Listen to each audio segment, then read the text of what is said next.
How's it going? My name is William, and this is my so-called life.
Get the most fun out of life, out of being a mother and wife, with new fashion excitement that's all created by you. On your new Touch and Sew Sewing machine by Singer. Touch and Sew. Another first from Singer. Be the girl with the golden touch on your new Singer Golden Touch and Sew machine. Dozens of exclusive features, like this new built-in needle threader for the golden slant needle and the push-button bobbin that winds right in the machine. What a wonderful new feeling. You can do all three kinds of sewing: straight, zigzag, and chain stitch.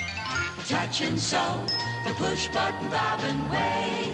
Come sew on one at your Singer Center. Choose from 5 Touch and Sew models from $149.95. What's new for tomorrow Is at Singer today.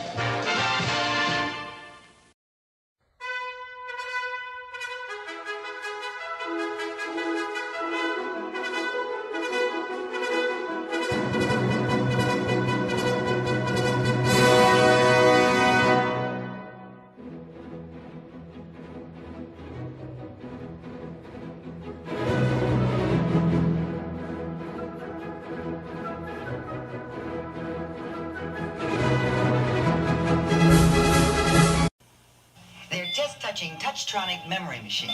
Incredible. I'm Polly Bergen. Only Singer makes machines this easy to use. Touch. The memory remembers your stitch pattern instantly. Touchtronic speed control remembers to adjust your fabric thickness. What about basting? Touch. Great. You can forget about your sewing machine and concentrate on sewing. The Touchtronic memory machine family. Come take a test, Touch.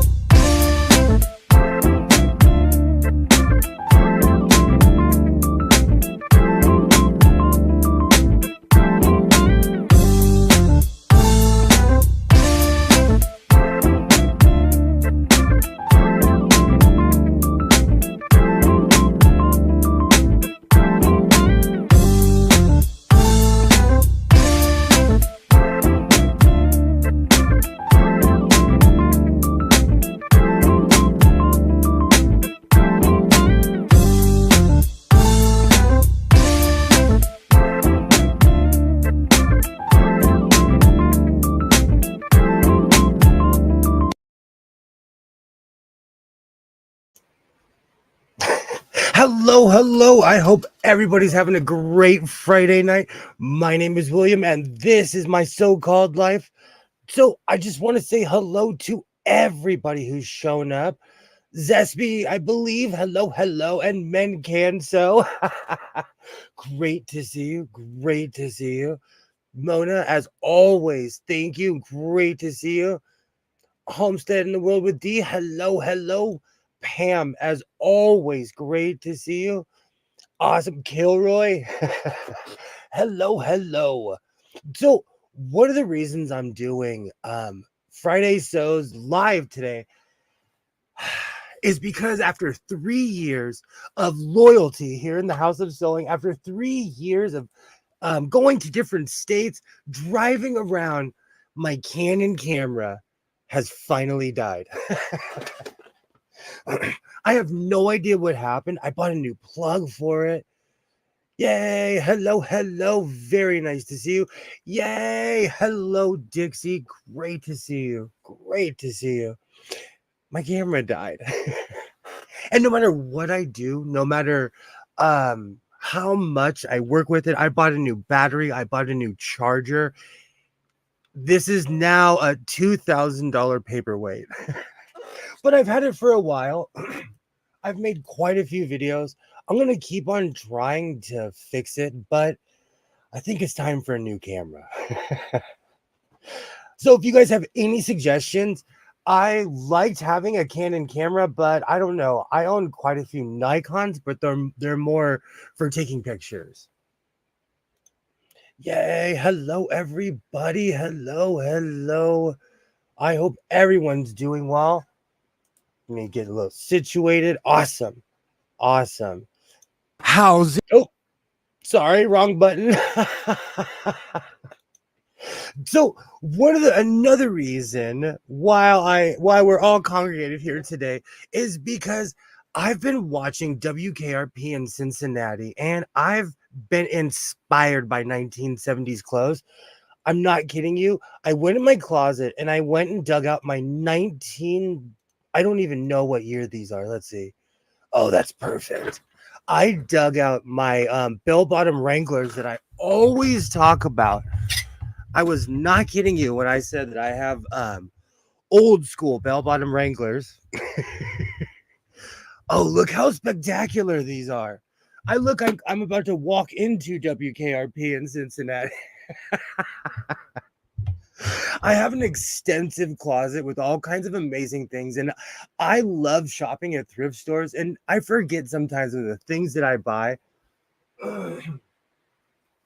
And besides these pants, while sitting here, I said, I'm gonna attempt to make a suit jacket. It didn't necessarily come out what I wanted it to, but it turned into definitely a 1970s style shirt. I bought a tweed carpet.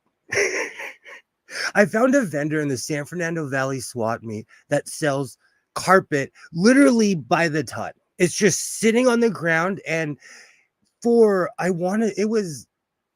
I don't know. I need to measure how many yards my hallway is, but it was at least 9 or 10 yards. And he gave it to me for $7. And I bought something else. So the total came to $10, but I purchased a ton of material and I decided to make a tweed jacket. It started off as a mock-up. Hey, Alibaba! A tweed carpet is what I logged into. How's it going, Alibaba? Great to see you. Oh, so for anyone who's new here, my house is completely infested with crickets and there's really nothing I can do. So they're a part of the show. They live here and they outnumber me. So at this point, I have a saying, if you can't fight it, feature it. So if you hear crickets chirping, you're not hearing things. They're everywhere in my house. Hey, dog, great to see you. Yay. Elephant bells are amazing, Mona. And Mona, what did your shirt say today during your live stream? Your shirt said something. And it said, because I read it this morning, but it's been a long day. It said hoarding isn't something. I was like, oh, I need that shirt. Yay, how's it going, dog? Hello, hello. Great to see you, Alibaba. Awesome, awesome. So I was inspired by watching WKRP in Cincinnati, so I gave it a go. I didn't like the original collar on my mock-up, so I made a giant collar. One of the reasons I love that style is because I'm constantly generating towards it in the first place. For some reason, I do not know how to make a small collar. So a lot of the jackets I've made, a lot of the things that I've made over the year have a giant 1970s collar anyways. So I'm going to, before I get to my tweed shirt, my serger utterly and completely has bonked this week. I have no idea what happened. My serger decided to just completely lose its brains. I've replaced the needle 2 or 3 times. I have it to the point now where it's stitching at least 3 stitches, which it stitches all the important ones, but it keeps on throwing a needle. I have no idea what I'm doing wrong. In the middle of the project is when my serger kind of, it didn't die, but it definitely took a dive.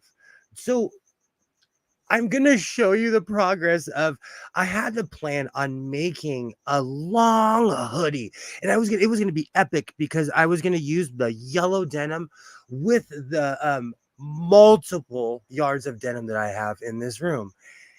And because of the multiple failures, and my serger isn't what it necessarily is, I'll show you. It's not hoarding if it's fabric. I don't have any tattoos, but if I ever get a tattoo, that will be my first tattoo.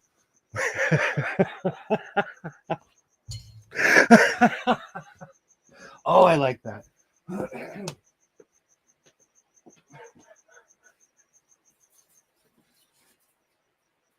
Oh.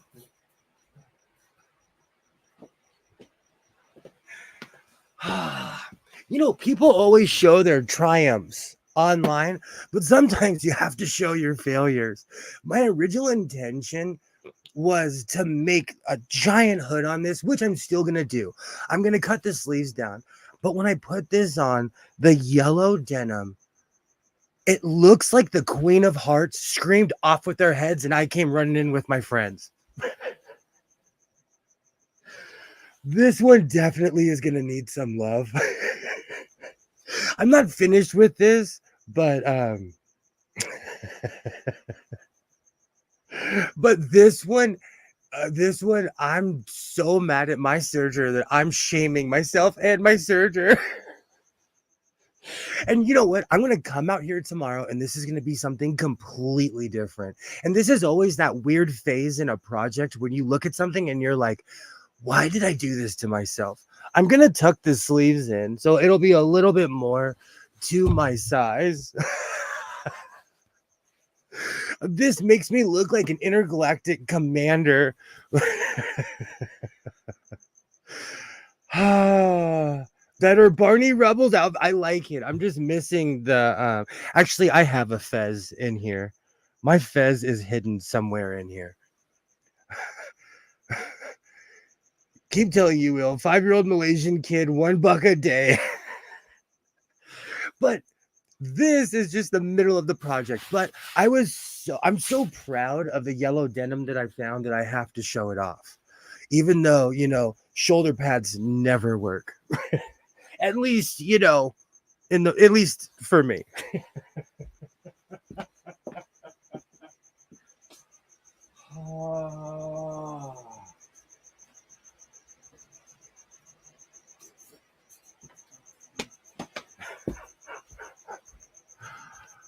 All right.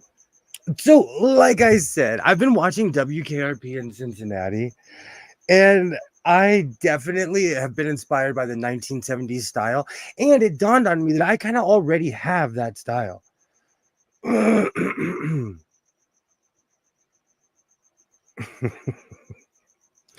yellow denim really needs to exact measure and cut. It does. It definitely does. All right, so I'm gonna have to suck it in for the tweed suit. Hold on. I used an old suit jacket for this. Oh, this is awesome. So this is this fits perfectly. This is orange tweed, and it's just as itchy as it looks. I was probably 10 pounds lighter when I had the jacket that I had, but I love how this came out. I love the look of it and everything. I haven't added buttons yet, but this shirt came out perfect. So I have a question though. Can you iron tweed? Asking for a friend.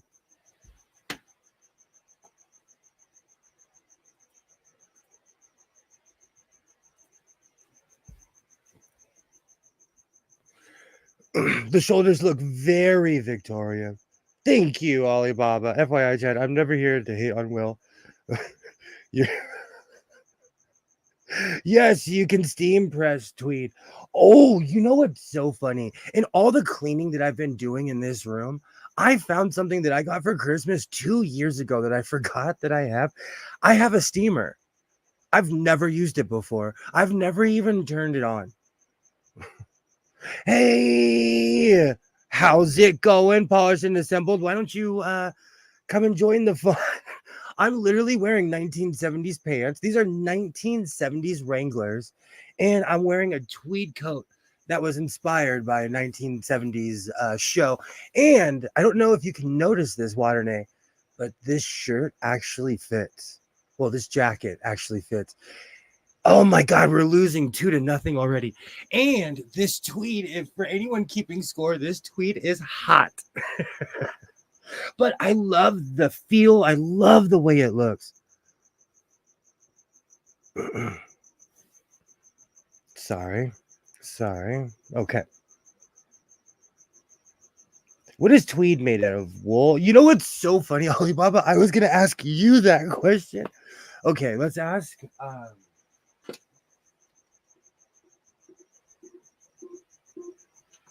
Alexa, what's tweed made out of?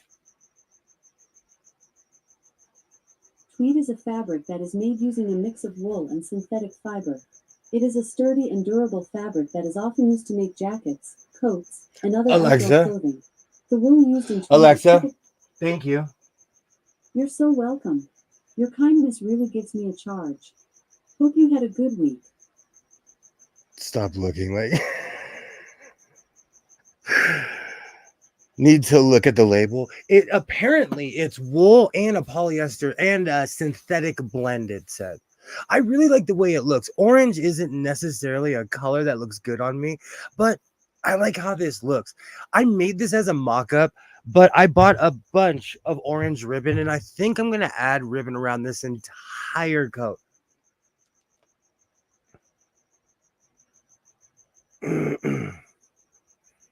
Tweed is made from Scottish gin.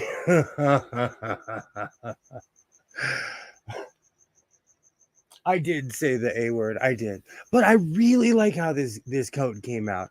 I also have plans to edge my Beyonce chaps, but I have to change my pants to put those things on, because in order to put those things on, I can't be wearing baggy pants. Chaps were definitely not made for 1970. Well, these style 1970 pants. Yay! Hello. Looks like it needs coattails. Well, this was more or less a mock-up. Like, I didn't cut the back of it. What I did is I grabbed an old coat, a really old coat, and I cut it up. I cut it in patterns, basically. I cut it in different shapes, and I copied everything. And now that I use this as a mock-up, I can go back and make everything bigger. I actually like the way this looks, and I have a new pattern. Even though it's very 1970s, I took an old coat, and it's also teaching me how to make a suit coat. It's teaching me how to make a jacket in the first place. That's one of the reasons I was so excited when I found this tweed, because I am down to look crazy wearing some tweed. I'm gonna definitely make some shorts out of what's left. I have a ton, so I might go crazy and make quite a few things, but it depends on how froggy I'm feeling at the time. Good tweed shouldn't have any synthetic in it. So for anyone who hasn't met Polished and Assembled, she is our warrior who is here to fight all synthetic materials and get them off of this planet. That is her life's mission. Hey, Kilroy! I was wondering where you were. Great to see you. Great to see you. I've been watching WKRP in Cincinnati for the past 2 days. So much to the point where I went and dug out my 1970s Wrangler bell bottoms out of the closet, and I'm wearing a tweed coat. Great to see you, Kilroy. Great to see you. Welcome back. Definitely welcome back. This is hot. Tweed is insanely hot. Oh, man.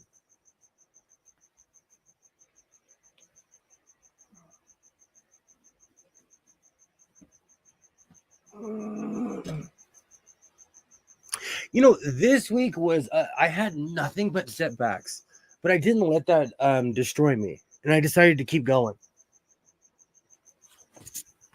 My camera is completely dead.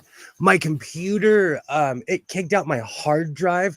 When your life turns into a country song, you have to just grab your guitar and start picking and grinning. Sometimes there's nothing you can really do. My favorite part of pants are synthetic.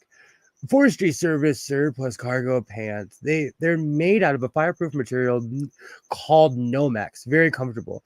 I have a couple tactical pants. I love them just because they have a million pockets and they're hidden pockets and they're all over the place. Coming to think of it, WKRP had both Johnny and Venus in those type of pants every episode, Alibaba. Every episode. It's awesome. You know what's so funny? I'm watching this show and I'm taking notes. I'm like, oh, I want to make that. I want to make that. And every suit, you can tell whoever, it was the style at the time, but the wardrobe is immaculate. Absolutely immaculate. And I'm a Dodger fan, and now I want to wear a Cincinnati. Now I want to wear a Cincinnati Reds jacket. Natural fibers, FTW. See, Polished and Assembles ready to fight. It's time to grab the phone and call an electrician. Do you know what's so funny? Whenever I'm driving around, I see different types of exterminators. Today, I saw 3 different types of exterminators just going to random houses around the neighborhood. This neighborhood is infested with crickets. There's nothing we can do.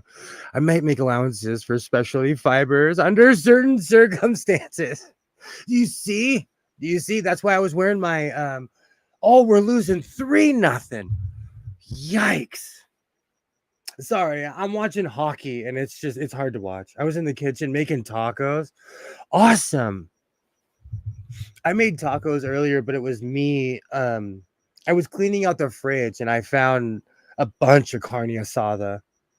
I was like, oh, impromptu tacos. Oh.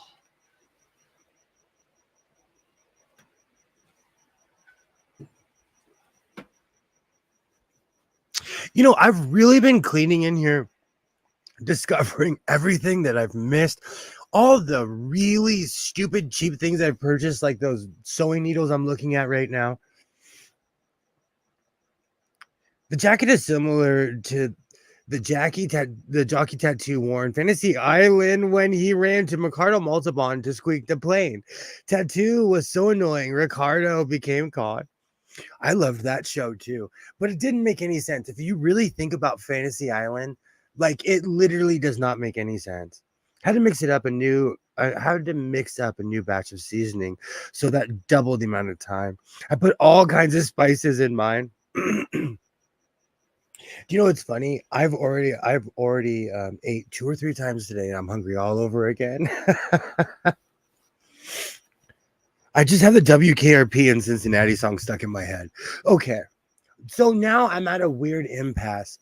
Should I line my Should I line my denim chaps or should I line my orange coat? Which one should I do? I haven't decided yet. It's so funny. I knew that my camera wasn't working, so it really slowed me down. But I did way more details on my jacket than I would have because I'm always rushing to make a video. So I think it's good that I'm kind of taking a break right now. And this weekend, I'm not going to run out and buy a camera because I can. I'm going to give myself a week or two, a week before I buy a camera. And I'm really going to shop around because I paid $2,000 for a camera that isn't working.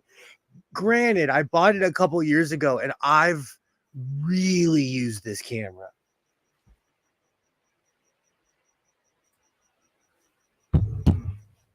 Yikes. I almost fell over my mic. Line the chaps with a slippery fabric so they drape well. I was orange.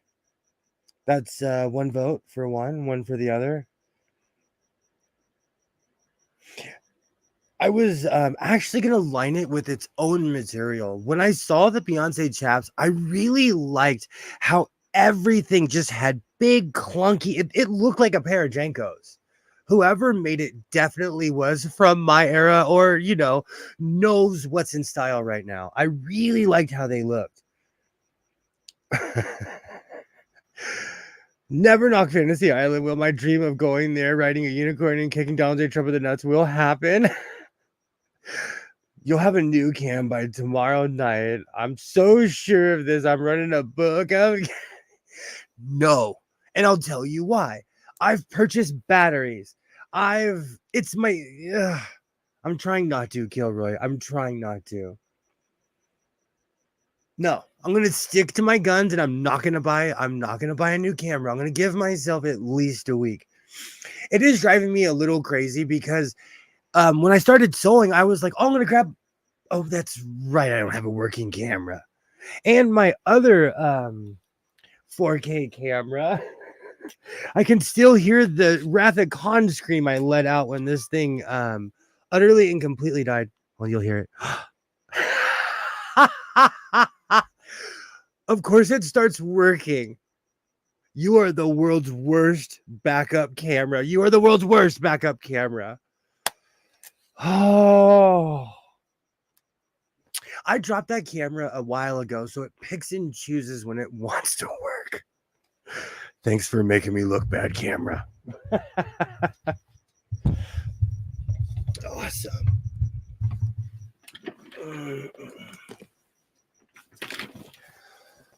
All right. You gotta learn how to throw junk that doesn't work out. But see, that's the thing. That camera, when I dropped it, it was, I thought I broke the lens. I thought the lens was completely snapped because it was just foggy. And then one day, after like a year, I turned it on and it decided to start working. So, let's see what else. Oh, and I brought back the sewing machine cam. But because I have that humongous television in the way, wrong camera, compromises had to be made. But my sewing machine camera is back. And yes, this room is filled with monitors and sewing machines. I own quite a few sewing machines. I have a vault of fabric, like Scrooge McDuck. Instead of coins, it's fabric. And for anyone keeping score, the oopsie, you can see it from here. Do you know what's so funny? The oopsie pile has grown so much that I don't even have to push the camera down. But I've been incorporating my Walmart oopsies into my sewing. And I've been using, I actually used the yellow for lining. It did not come out well because it was not a deep yellow. But you live and you learn. You really need the action cam to grace the stage, not just the lounger CCTV cam. You and me both will. Lots of fabric. See, but that's why I'm here. I'm here to show people you are not alone. I hoard sewing machines and fabric, and it's okay. No matter what people are telling you, it's okay. This is the talk show cam. This definitely is. This definitely is. The oopsie pile is itself an oopsie. It's like the movie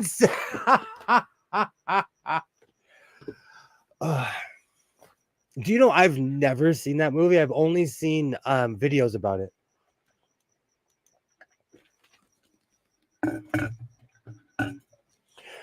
All right.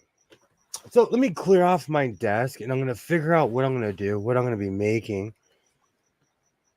I think I'm going to line the orange coat because I have a ton of ribbon and my sewing machine's threaded. I'm so mad at my camera. You know what though? This is inspired by Waternay. This is completely inspired. So I'm going to play taps. Bum, bum, bum. Bum, bum, bum. I feel like I should be crying right now. I feel like I should be crying for my camera.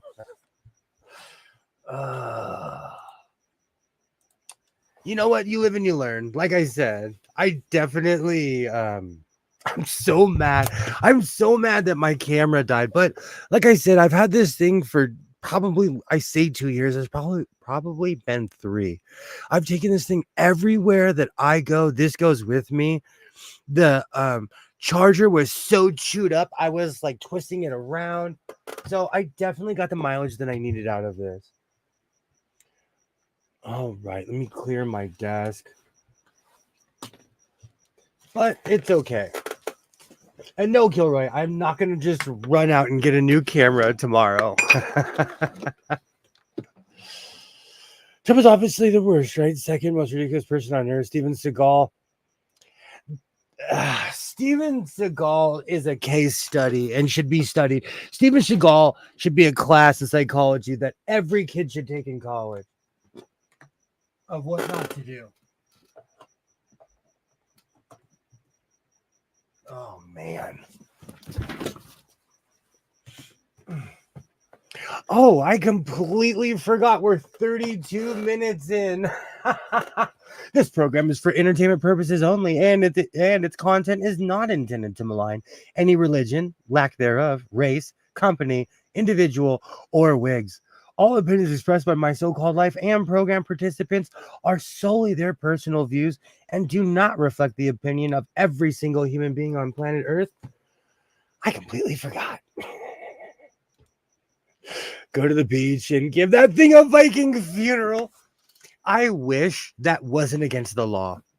Where I live, everything that's fun is against the law or comes with a warning label.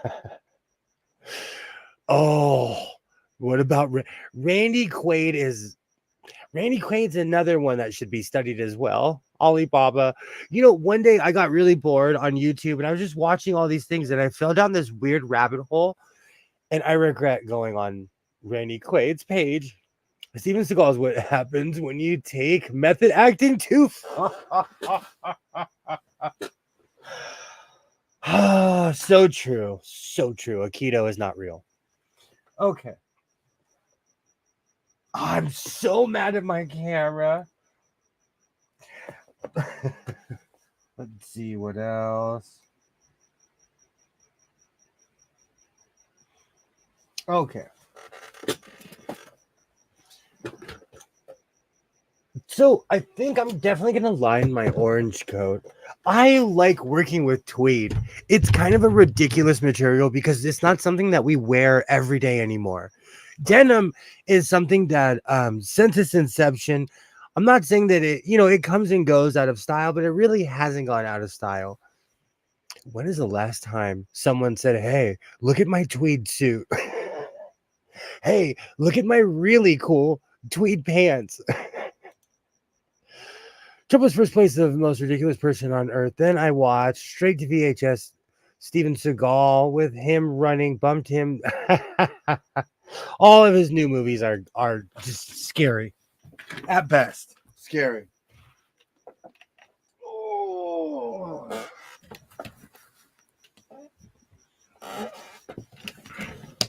You know, I cannot say enough.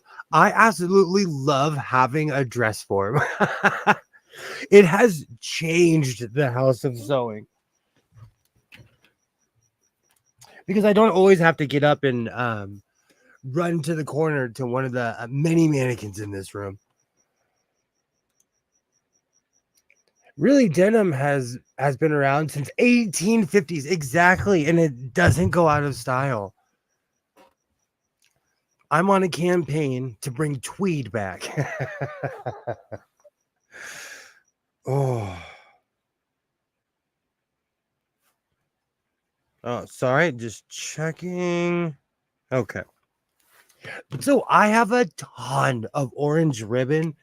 I own the entire section of Walmart. If you can think of something that's at a Walmart, it's probably at my house.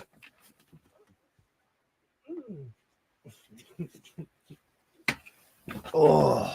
Do you know what's funny? These 1970 polyester pants are no joke. The warmth in these pants is unreal. Tweet has never gone away. Hey, Skids, how's it going? Good to see you. Great to see you. Great to see you. Awesome. Awesome. Rah, rah. Hello, hello. Awesome. Harris Tweed, I heard someone talking about today. So you have prescription opiates and adult toys at your house. Explains. No. It says every American house on planet Earth. Okay. So what I'm going to do is line this coat. I have this pinned because this is exactly where I want it to be, but I'm going to take that out and I'm going to, I don't know. I haven't decided yet. Yeah, I'm going to add the lining completely across here. I might just fold it and keep the fold underneath because I want this to be like this for as long as it can be. So I will keep that there for a minute.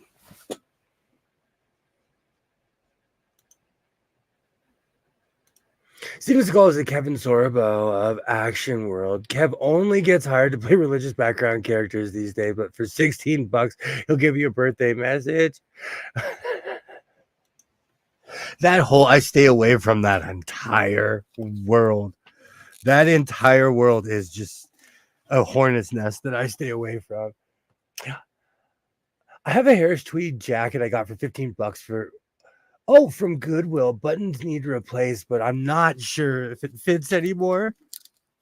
That's one of the reasons I cut up that one jacket because I went in my closet and I went hunting and I was like, okay, what doesn't fit anymore? And if I have to put it on, it does not fit anymore at all.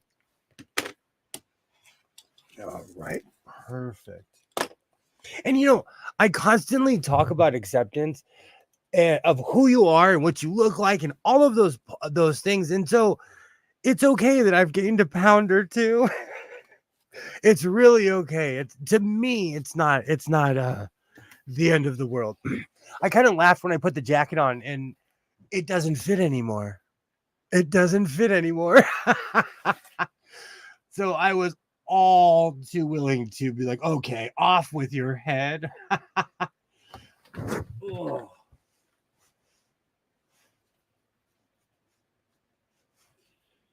Sorry, I gotta pay attention really quick. Okay.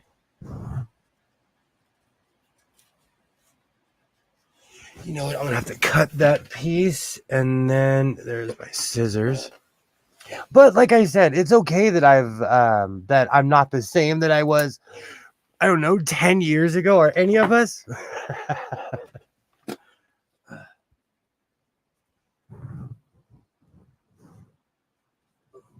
Okay, perfect.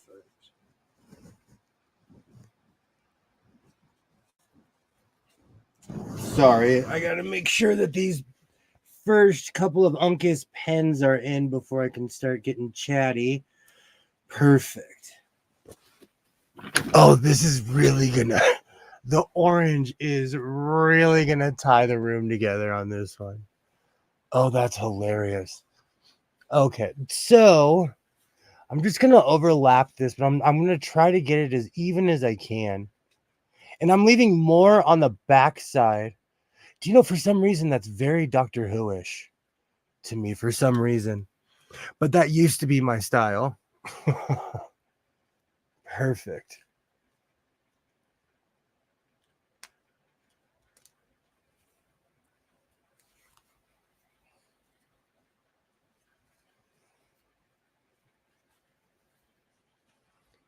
Perfect. Okay. So that is going to be folded in that direction. So I need this to be perfect.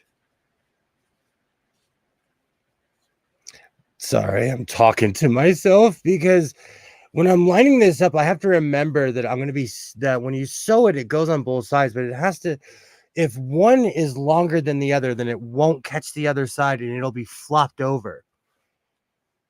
And it won't look even at all. There we go.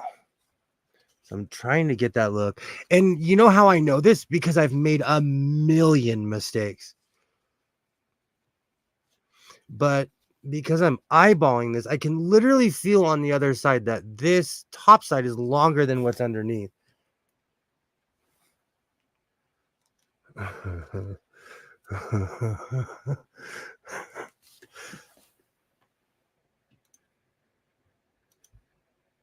Making a pimp suit. Not everything that looks good is a pimp suit, dog. Noah Fantasy Island coat. I'm gonna have that song stuck in my head all night because of the era I grew up in. When I was a kid, everything that was reruns, everything that was in syndication were 1970s shows. So I watched a lot of these shows as a kid. Yeah, he finally has a few girls working on corners, so he's gotta look good as the part. Oh. If Trump wore that suit, it's... dog. You know what, dog? We're gonna have an intervention for you right now. You are obsessed with that guy, and you don't even live in America. We love you, though, dog. We love you.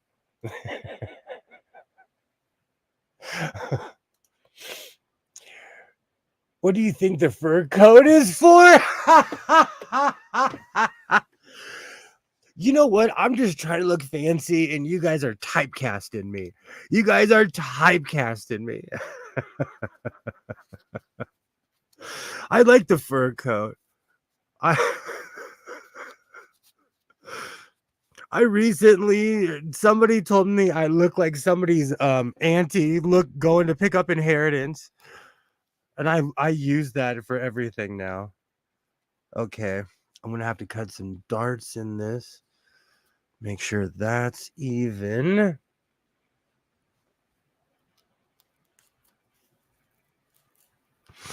LA and typecasting go hand in hand. Oh, for real though. You have no idea how many times I scream, "Don't be a stereotype." Oh, okay. All right, so I'm gonna have to cut a dart in the back of this. Do you know what's so funny? Because I'm left-handed, it allows me to be able to look around corners and do things from a different angle. Because even sitting here, I can just cut a quick dart into this and then turn the corner. Oh, that is the beautiful thing about having extremely sharp scissors. Oh, that's gonna look great. Like I said, having a dress form in here changed the game in the House of Sewing, because I can sit down with this thing. I can walk around with it. Okay, perfect.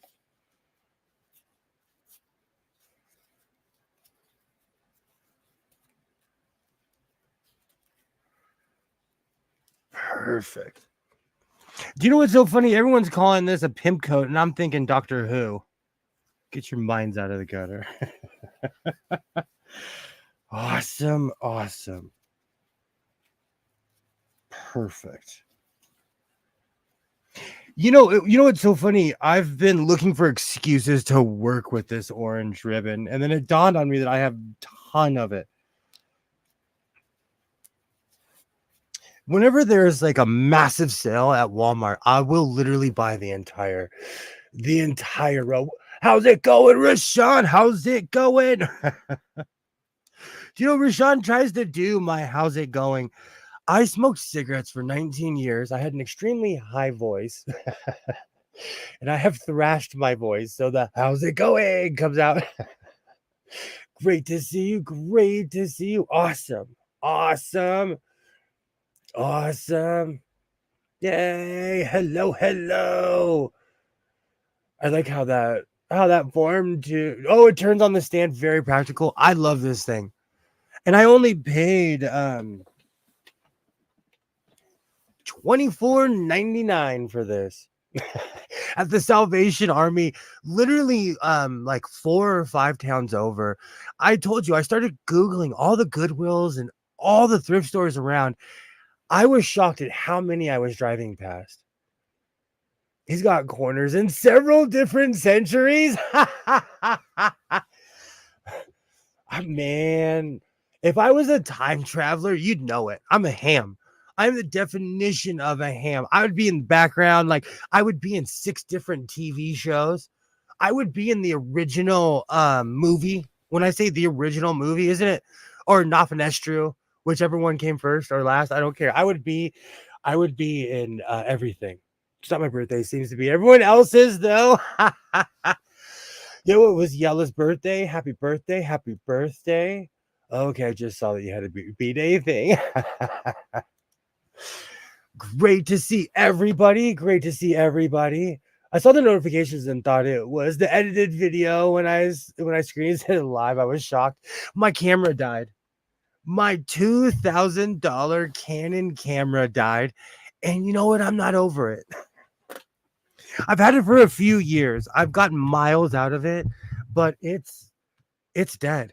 It's completely dead. It's not turning back on at all either. So it's letting me know immediately that it's not coming back. That's true. I apologize to anyone in the chat who doesn't get my references. I was raised by people who were born in the 20s and 30s.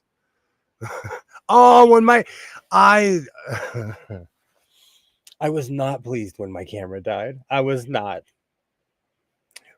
Well, you will cash in on that 24 once you slap. Make sure you check their banks for hidden cash. So that sounds like experience, dog. Yeah, you'll make that back by Tuesday. Just buy another 2K cam. I'm so mad. I'm not over it. I almost bought one of those $120 5K on Amazon, and I was like, settle down. See, that's why I'm going to wait a week before I buy a camera, because it's all emotion right now. Because I was mad. And I keep on saying $2,000. I paid $2,000 for this camera, I think 3 years ago. So it's depreciated. And I looked it up. It's still worth $1,000. Oh, I'm so mad. I am so mad.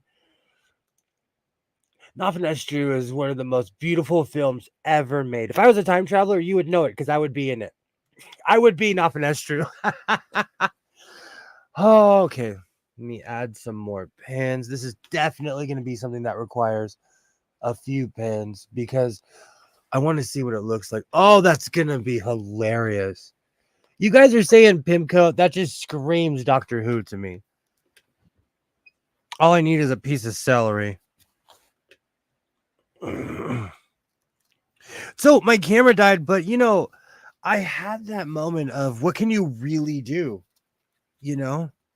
And as human beings, we all beat ourselves up enough. Like, I don't need anything new. So I just accepted it for what it was. And yeah, eventually I'm probably going to get a new camera. The funny thing is, I was thinking about getting a new computer.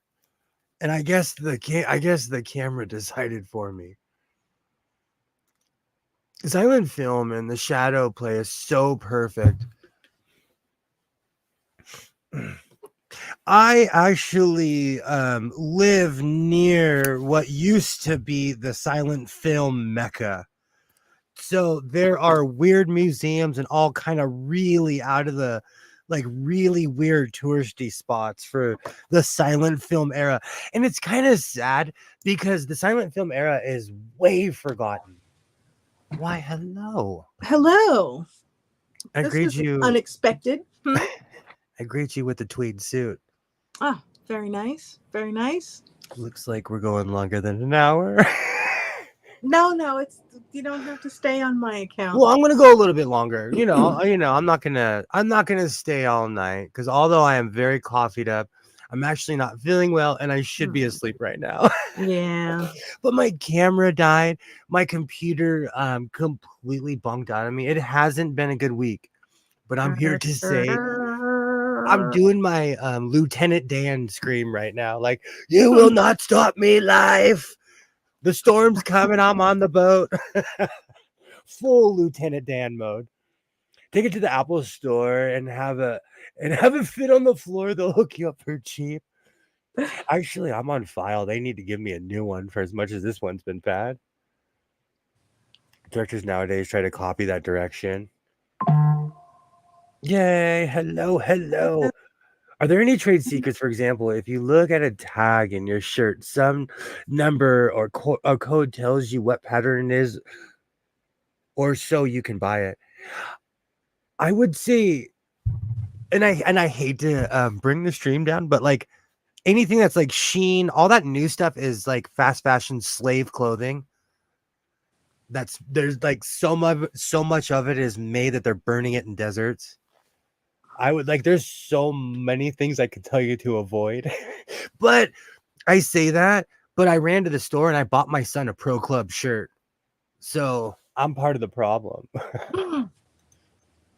My pearls. Hello, Rashawn. Who else joined while I was getting ready?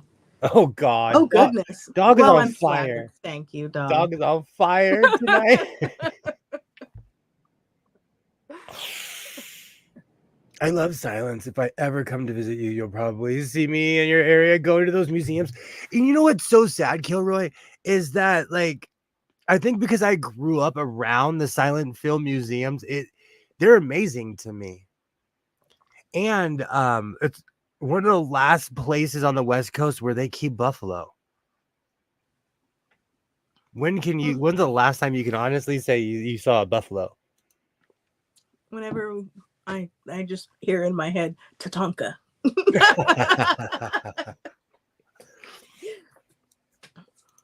Before I have to show you what I'm wearing right now. I've been watching WKRP in Cincinnati, and it's been getting to me because you know what? They knew how to dress in the 1970s. Big dramatic collars, like let's bring that back. Can we bring the 70s back? Everyone's wearing without the super tight up top. Some of those pants are so tight you can see Yeah, some of them were a bit much. Especially Rashawn, some of the designer pieces, or like it'll be like you'll see like Vogue will have the pattern that they made the shirt for, like I think there was some Diane von Furstenberg, and so you can find the designer will have for some of the more fancy pattern companies, or also sometimes for the big four. So yeah, I hope that made sense. Ask me a question. But can I ask you a question? what can we purchase that isn't somewhere down the pipeline, like somebody wasn't exploited for it? That's a little more complicated. You have to kind of do your research on the companies and make sure that they're not having their people in sweatshop conditions. And because like I thought, I'm a heavy thrifter, and when I started doing research, I'm part of the problem. By thrifting? Well, as far as the price being jacked up, it's just become very popular. You know what I'm saying? Everybody does what I do. They Google it and they go to a neighborhood that isn't theirs, that they wouldn't be in. They would have no business being in unless there was a Goodwill there, you know? Well, I still got to try Buffalo. I used to work at a Buffalo Pound Provincial Park, and that was over 200 at a time. Oh, wow. I love Granddad. Collars, bring it out my neck. Dog will give us a cup of coffee with us as a Mickey in it. I would never be Bill Pill or Darren Sharper. I caught prairie dogs so they didn't break their legs or appear. Thanks, Polish. I was curious how people find patterns for clothes they see in the world. Do you know what I did, Rajan? Also, like this coat, I took an old suit coat and like I said earlier, I obviously had gained a lot of weight, but I put it on and I cut it up. I cut the collar off. I cut everything up, and it gave me the form for this. And I'm going to make hundreds of shirts using that pattern. I've fallen in love with this, just this cut. There are also skilled people out there who they have like a basic, basic shirt pattern. And then they can look at a shirt and they say, oh, this one goes a little wider in the shoulder, or the style line on this has like this interesting placket or whatever. And then they pattern that out and they make a replica of it. So you can find people who do that. I have done it for several things. And there's also a trick I learned on YouTube. They're probably in here. I have a pair of Dickies shorts that are probably 16 or 17 years old. And I use them for every pair of shorts. I use them as the template for my shorts. Every single pair. Because it's the perfect fit. It's that Prudence Good Wife long shorts that go past my knee. I'm a child of the 80s, but I was coming of age in the 90s. I like wearing bigger pants and shorts. I don't feel comfortable wearing banana smugglers. Well, surely there's an in between. You'll never catch me wearing a singlet, even if WWE gave me a contract right now. Oh gosh. That's a rabbit hole. That is a rabbit hole. This is how I'm learning now. Just taking apart, not even taking apart. I have what I call my Montana pants. And Kilroy always goes off, but they are literally 2 times bigger than any pair of pants that I've ever purchased in California. They're my size. They fit my waist, but they're just baggier in every direction. And I use them as a template for a lot of my pants, especially my hammer pants.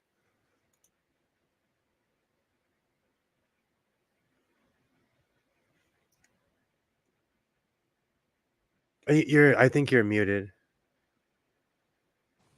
That's because I was making noise with the last of my protein shake. I had to postpone my dinner cooking. Why is that? Well, because there was a live and I had to come and say hi. Well, we'll park this spaceship in a little bit. Don't worry. Well, I've eaten now. So. Oh, okay, good. I found, I was cleaning out the fridge and I found a bunch of carne asada, so I impromptu made burritos. Nice. Because Vallarta is clutch. I didn't have any spare carne asada in my fridge. How unfortunate. It's because it's between the high school and my house. So I drive past Vallarta every day now. And my son looks at me. He's like, oh, he's looking vulnerable and weak today. He's like, you want to go to Vallarta? And I'm like, yes. He can smell it on me. He's like, oh, my dad's emotional. He's going to eat a lot. Oh, let's go to Vallarta. And he got like, I don't think sometimes he understands when he walks up to the counter and he's like, I want 6 pounds of carne asada. And it's already cooked. 6 pounds? I've been eating it for a while. It comes in, it sounds like a lot, but it's not. It comes in the round containers, so it's 3 containers.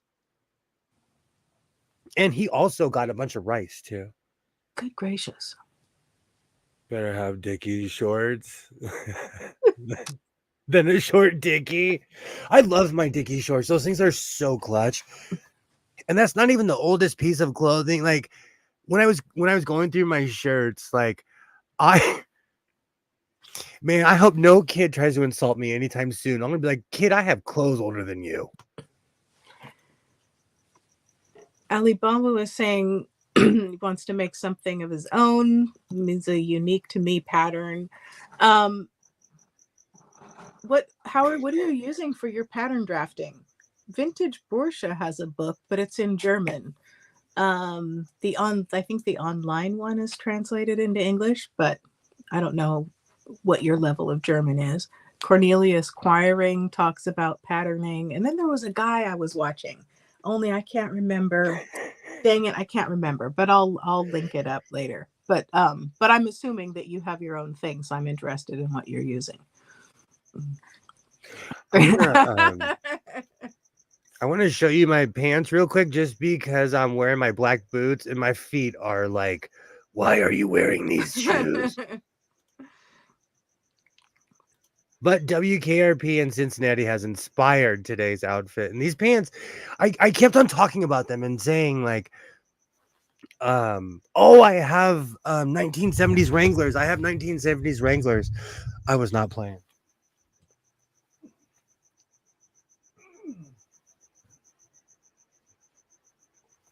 These are my glorious 1970s Wranglers. Oh, goodness. And because I've been cleaning out my closet, hold on, let me see if I can get them. Can you see the bell on these things? No, they don't look belled to me. Well, it's also... They do. I wear a size 13 and a half boot.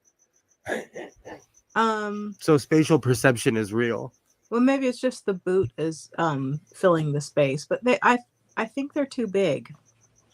They are. I'm trying to be like Tupac. Oh, we wear baggy pants here in the house. I can't even. Who knew mentioning Tupac just means you never grew up? Who ever would have thought that? Tupac is the new Elvis.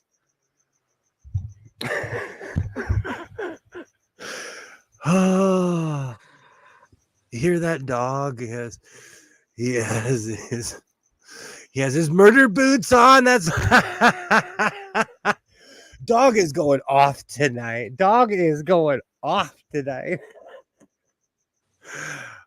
Balls. All I've done for his shirt is just made some panels, 2 back panels, 3 panels, front sides. Okay. That's amazing. Hey, Joy, great to see you. My camera died, and so you're going to be seeing this shiny head a lot more. And you know what? Let's have a talk. Let's have a talk about means, okay? Just because you have the means to do something doesn't mean that you should necessarily go and do it. I can go get a camera right now. I could order one right now. But I'm going to give myself a break.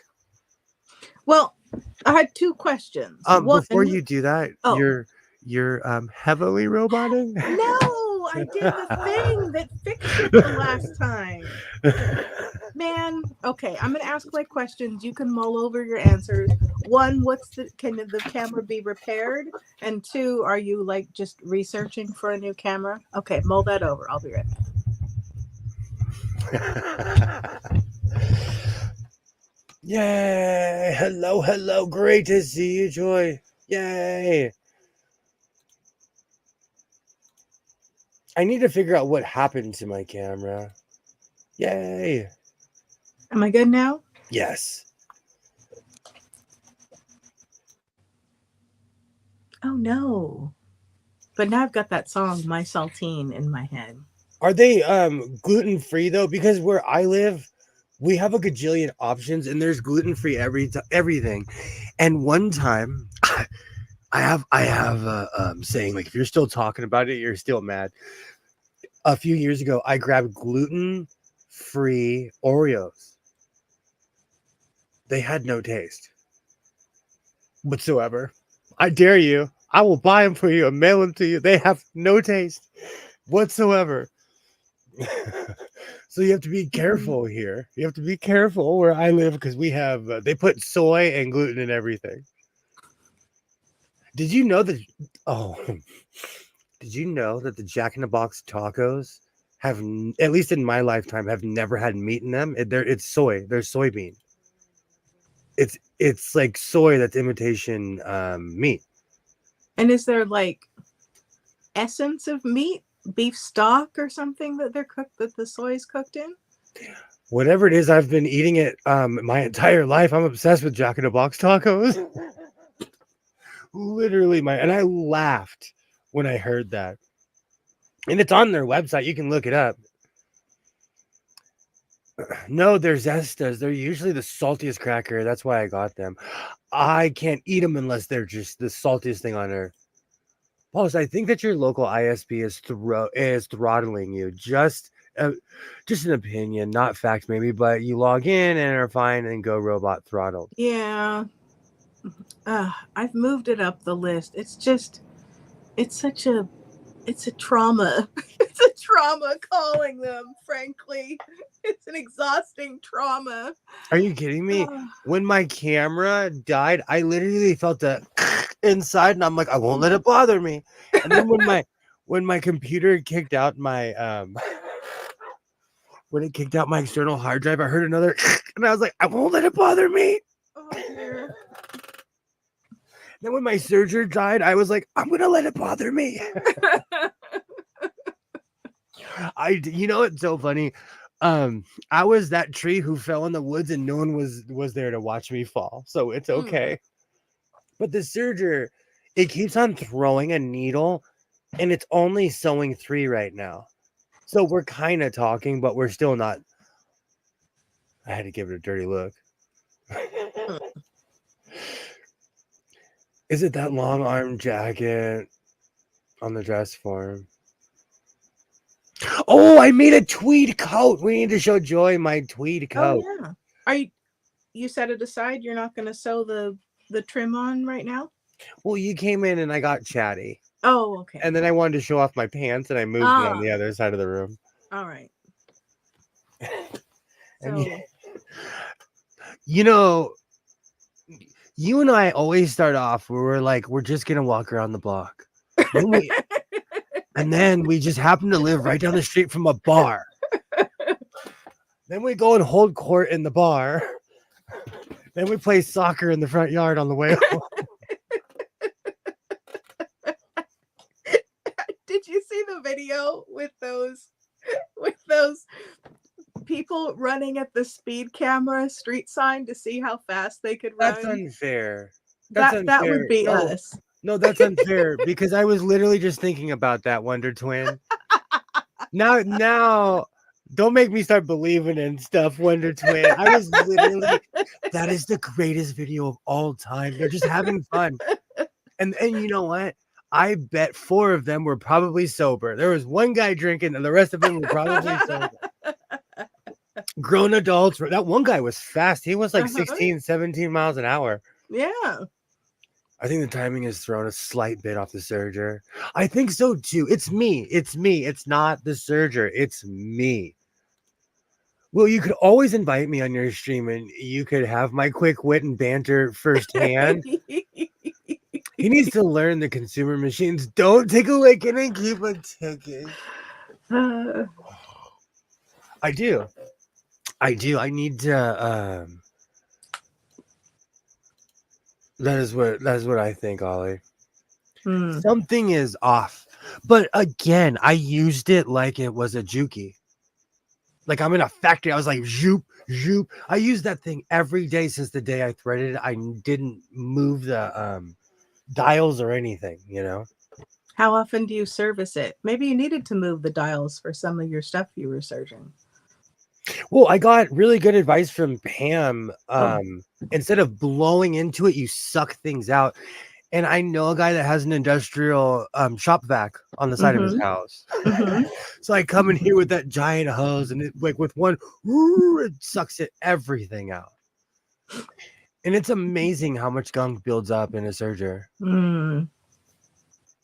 Yeah, you're definitely being throttled.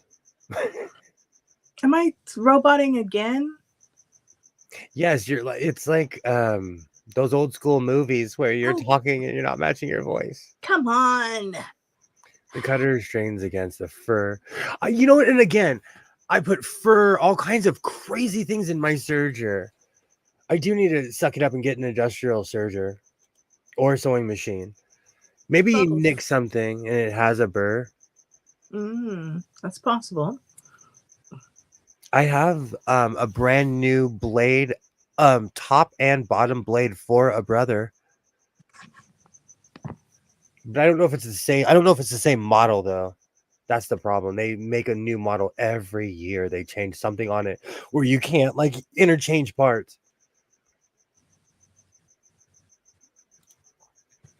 His maintenance schedule is wait until it breaks and let it sit for 6 months. You missed the process. You have to let out the Klingon death scream. Or if you're not into that whole brevity thing, you can get the Wrath of Khan. I'm seeing what I can do over here.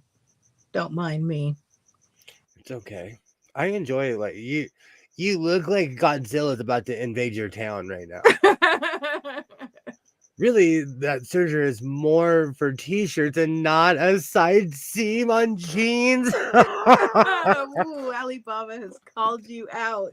La verdad es un canse. The truth hurts. Too thick layers. I do put, even today, I was, when I was making my weird Queen of the Hearts thing that I'm not done with, it was going through 6 to 7 layers of denim. Am I still roboting? Heavier. Oh my word. All right. Yeah, you need to quit using consumer equipment like it's industrial. You know what? I need to start going like on all the singer lives, all the brother lives, and I need to start being nice to all those people who are sponsored. Well, you could just reach out to them, tell them this is how much I do. These are the stats I get. These are the views I get. Would you like to sponsor me and send me a machine? But what happens when I break a singer serger live on air and I'm like, this is a piece of junk? Well, maybe you need to evaluate whether that's actually the case or if you're just speaking in frustration. No, I'm really good at being like, oh, let's see what else we can fix. But inside, I'm like screaming. Oh, I forgot I had to take those boots off. Dog. So all your machines and just buy both industrial machines. Oh, I don't know what I would do without living in a museum. This sexy message is from, oh, good grief. I'll be right back. You see that dog? You're driving. You could just ask someone for a price list and use their used stock locally. That's not a bad idea. They look at him and say, pearls before swine. You say working. Be able to make, hey, I get a ton of sewing in here. This is part museum. And you know what? When it's my time, I'm going to get stuffed and they're going to put me right where the eagle is. And I'm going to be the final exhibit in this room. Be with people always. When just my have bobbin, a live cam on you. Like Lennon or what?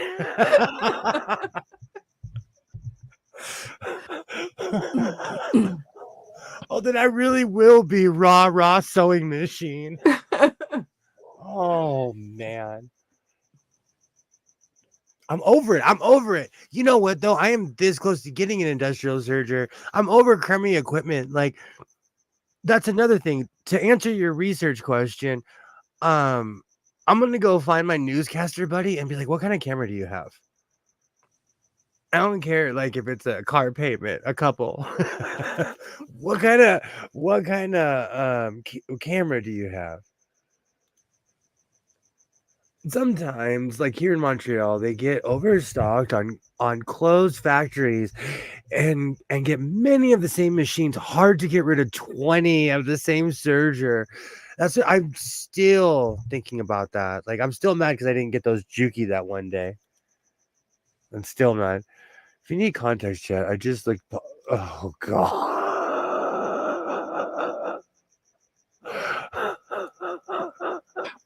It is Friday night here in the house of sewing. I come with a disclaimer. Good grief. What is in that tea? You be putting a spell on everybody. Oh, I wasn't fully robotic because I missed that. let me clutch my pearls real quick. Excuse me. It is Friday night here in the house of sewing. Dog is off the chain in the front yard yelling at everybody tonight. Oh my gosh, when I lived on Hoover Street in LA, there was this dog and it was a Chihuahua. And he was obviously the male. And he would walk along the fence and scream at every single person that walked by because the dog's buddy was a giant pit bull. And the pit bull would just lay there. Like, I don't even have to bark because this yappy dog is screaming at everybody. I don't, honestly, Chihuahuas, they think that they're built like pit bulls. They don't need a pit bull for backup. That's just how they are. Chihuahuas definitely do not know their size. And all the pit bulls I've met have been very sweet dogs. I was less of, I'm not afraid of dogs, but I had less issue with the pit bulls than I did with the Chihuahuas. They try to take your finger off. They are. New stations have cameras that don't just cost a car payment. They cost as much as the whole damn car. There's someone I know that I won't say who they work for, but on one of their YouTube posts, they had a Canon camera like mine, but it had a bunch of more bells and whistles, but it was basically the same camera. Check crying out loud, now I can't remember the site. I'll let you know, but they do like full on independent tests and comparisons to all kinds of different models, and you can compare, look up old ones and new ones, and they'll tell you, oh, we like this for this, or oh, this is okay, but we think the other one, the older one, is a better value. What are they called? I don't know. When I think of it, I'll tell you. Chihuahuas are fearless because raccoons here, they take on people. Where I live. Yikes. I'm a cat person. I hate dogs. Cats. I'm a dog person, but my recent taking in strays has warmed me up to cats. If I were to have a pet for my home, I would have a cat. But I like animals in general, so. But same. Would you own an exotic pet though? I mean, I'm not going to own something that might eat me, and I'm not interested in like a pet reptile. Birds need to be outside flying around. So I told you about my friend that I've known since I was like 12 or 13. And every time I talk to her, I'm like, do you still have that bird? And she's like, yes. I met someone when I was a kid and she had a bird in her house. and like one of those exotic macaws or whatever they are. And that was 30 years ago. And that bird is still around. I'm not fond of cats. Why not, Joy? I love cats. I went from not being a fan to loving cats. You look more like a chia. How's it going, Doze? How's it going? Oh, now I have the chia, and I saw an Obama chia in the thrift store, but I turned it down because it didn't have the stuff. Gilroy, dogs miss you even when you leave the house for 5 minutes. Cats don't care when you return, only when you want to feed them grapes while they lay in there when spot's true. It's too clean and organized for a pet. I'm not a fan. I am not a fan of pets in general. I get too emotionally attached. Yeah. Like when Cleophas passed away, I did the big cry. When Lulu passed away, I did the big cry. And I didn't even like that dog. I didn't even like her. And when she passed away, I was like, it was so strange. It hit me. I couldn't even fake it. Cleophas was my big brother. He lived like my little brother. He lived to be 20 years old. Wow. Yeah, I like cats too. But cats love my mother. They come out of the interdimensional portals to say hello to her. When we got married, my 12-year-old in-law gave us a hamster. Didn't really want it. Called it idiot. Oh no. I had a hamster. Do you know what his name was? Just guess. Hammy?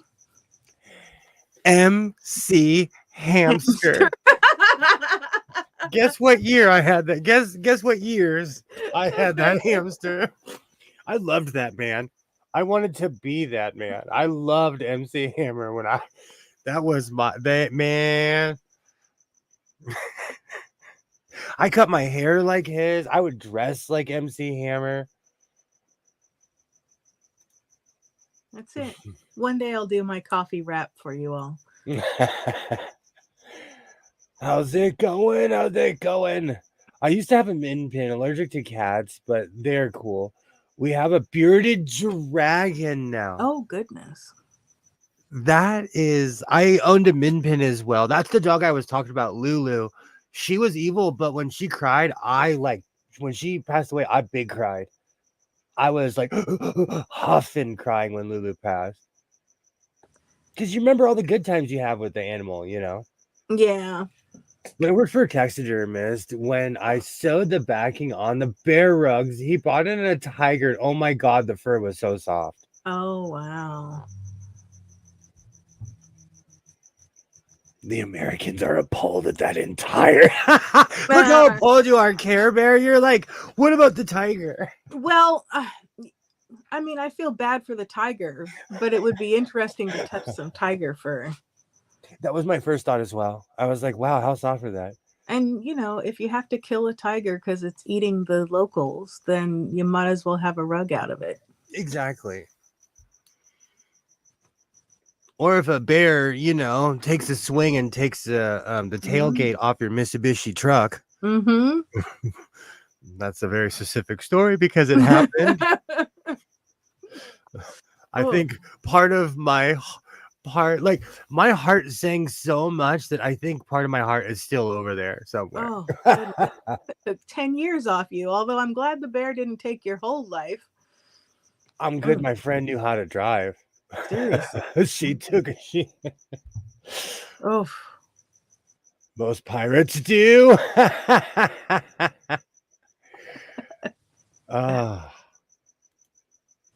Bunny fur is the softest, the locals say here. So I have a question, and you're roboting, but don't jump out. Oh, for pity's sake. All right. I have a question. Mm-hmm. Did you ever, in the history of ever, own a rabbit's foot? You're of the age. I'm of the age. Did you ever own a rabbit's foot? Yes, I've had a rabbit's foot. It was just something people had. I remember the first rabbit's foot I got. I was like, "This is the cruelest thing ever," and I rocked it on my pants. The softest fur I've ever touched was koala. When we were in Australia, there was a place where you could hold a koala and have a picture taken. And my teacher in grade school had chinchillas, and the koala and chinchilla is incredibly soft, and the koala was even softer. But I haven't touched a tiger.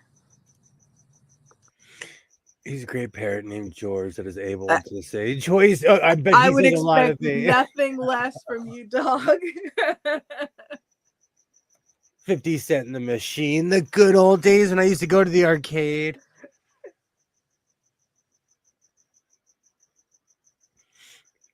Oh, goodness. Do you know Joyce? how many? Oh, sorry. Go ahead. Oh, Joyce says bear claws are very sharp. Ripped my jeans on the stuffed one. The thing with bears is they take a long time to kill you.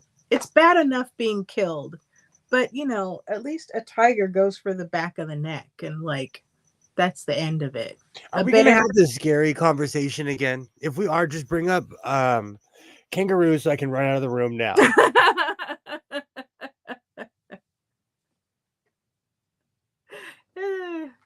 Kangaroos are jacked. They stand around on the corner with cigarettes in their pouch. They just give you the nod. Do you know what's funny? I'm semi-fearless, and I ask myself, like, what's wrong with you sometimes? I can openly admit that I'm scared of kangaroos.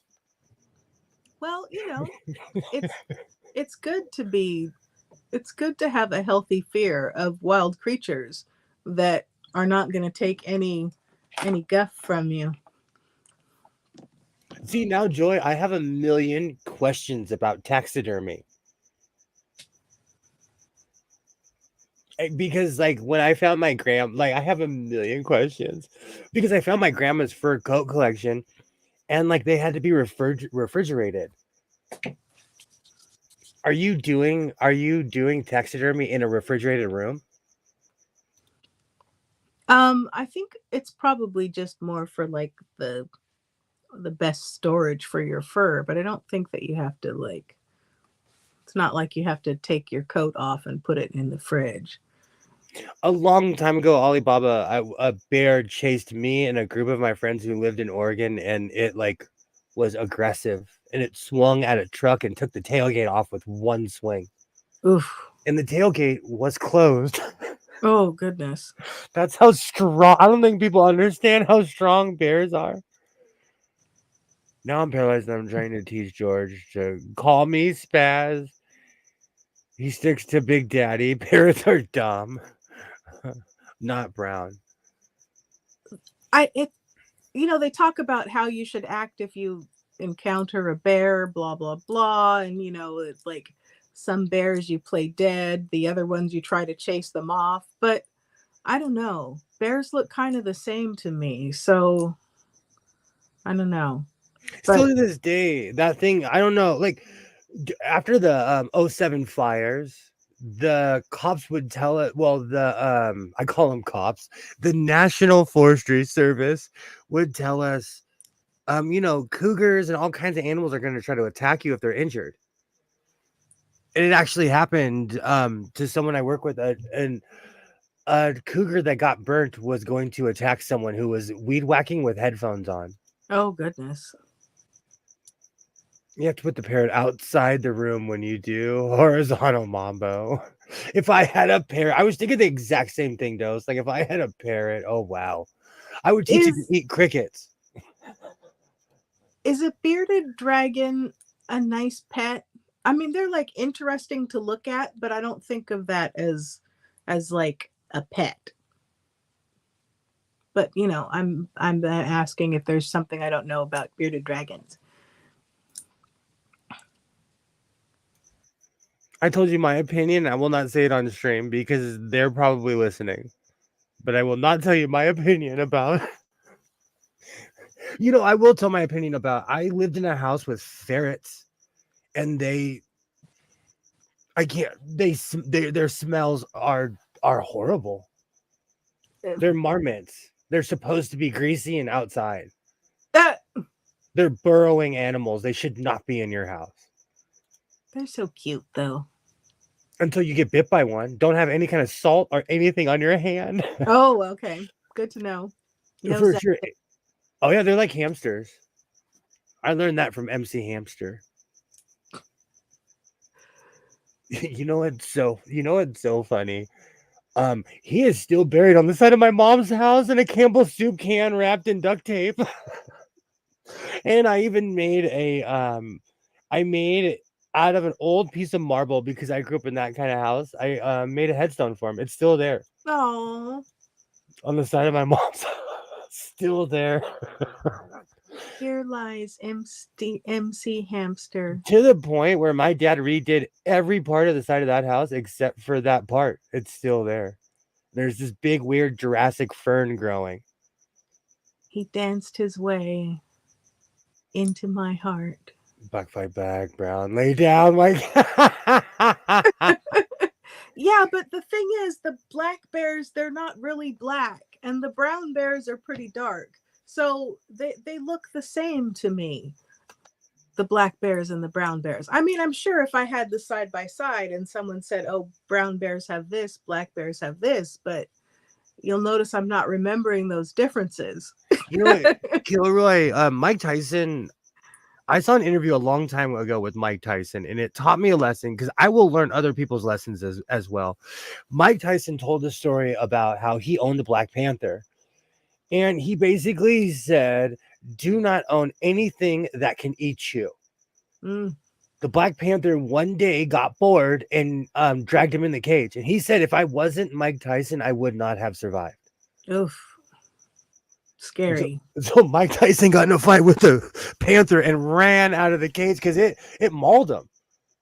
Oh yeah, and you could see the look in his face of like he was like, do not ever own an exotic animal, and he was speaking from experience.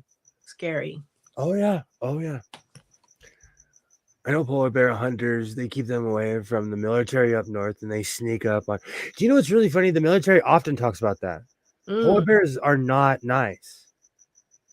I've known. And they're huge. Oh, unreal. Oh my goodness, they're big.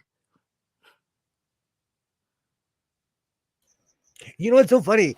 I feel sorry for the ones at the zoo, but you see how massive they are. Yeah. I saw a chart and it had a height comparison of the brown bear, the black bear, and the polar bear. And the polar bear standing on its hind legs is like, what is it? Like 14 feet tall or something like that. It's like, it's mind-boggling. Like I said, never own anything. And that's like when people get monkeys as babies, tigers as babies, all these things, it's going to grow up and be bigger than you, and it's not a human. So you can't communicate with it like you think you can. And not everything ends like that video with the guy who raised the elephants, and you see him walking and the elephants are running towards him. Doesn't always end like that. And certain animals, especially ones that are naturally aggressive, tigers, warthogs, some stuff is just, it's too you never know, like if something is going to set it off or kick off some like to be fair, instinct. I've never known anyone to own a warthog. They are the ugliest creature on planet Earth. What is it? Lion King, Timon and Pumbaa? Which one is it? To Pumbaa? I don't know. They're lion in the cartoon because it is the ugliest animal on Earth. I read a story about someone who was nearly killed by their pet warthog. Oh, why would you own something that looks like a hammerhead shark with legs? If you can shoot it, it'll still be alive to eat it. Don't own it. Oh, seriously. Polar bear may hump your leg once it's ripped off. Polar bears are scary. It's kind of like when I saw a moose. The first time I saw a moose in person, it's the size of a Cadillac, and its legs are my height. Its hind legs are my height with muscle. Or like when I told you I saw the dolphins, I was surfing and 2 dolphins came next to me. Most people are like, "Oh, this is the greatest experience." I was like, "This is the scariest experience ever," because they're massive, and dolphins are one giant muscle. True, but at least they're not known to kill people in the wild. Yeah, but they'll hit you with their tail and laugh at you. Well, this is true. You're scared of rodents? Oh, rodents are so cute, though. I am as well. Not like scared, but I'm like trained to jump up and get a net or something. Well, okay, let's be. If there were a rat in my house, that would be a different story. But I was about to say, it's all fun and games until your house is infested with crickets. You have to mute yourself every 45 seconds. Alibaba said, I saved a squirrel from drowning in the pool. It would run up to me after that every time and jump up onto me. Oh, Aw. so cute. Squirrels are adorable. You would love my side of town. We have show squirrels here. They're so used to people. We have to warn the children to not feed them. Oh. That's how much they run up on people here. They like, and it's a weird relationship because of us. We've done that to them. We can't blame the squirrels. They were here first, Yeah, if you feed them and get them used to you, then. And were you the person who told me that squirrels were just rats with really good PR? Oh, that's what my friend said. She doesn't like squirrels. You would hate my side of town. We literally like you can tell when someone's not from here because they'll be walking up towards the squirrel and we're like, "Hey, stop!" I like to watch the squirrels. I stroked a tiger like the creepy guy that sounds a lamb. I took a cruise to Acapulco, Puerto Vallarta, all the good ports, and they had a tiger at every port. Oh, I have a few pictures. Isaiah's holding it. I'm holding it. Oh, a little baby. The first one was. I remind me of Tony Soprano and the Duck Ollie. Oh, that was such a good episode. I don't care how much you love animals. You can keep your fruit, flies, and mosquitoes. I learned something about mosquitoes. Okay. So I watched a video on like animal perception, and the reason why dogs used to not really like TV is because their perception, they can perceive high-speed things much better than humans can. So it was all like jittery and stuff. It looked terrible to them. So apparently mosquitoes have really good high speed perception and really crappy low speed perception. So if you want to kill a mosquito, don't try to like swat it because their reflexes are fast. They'll see you coming, they'll fly away. But if you sneak up on it, then at the end you can squish it and kill the mosquito. There you go. PSA for you.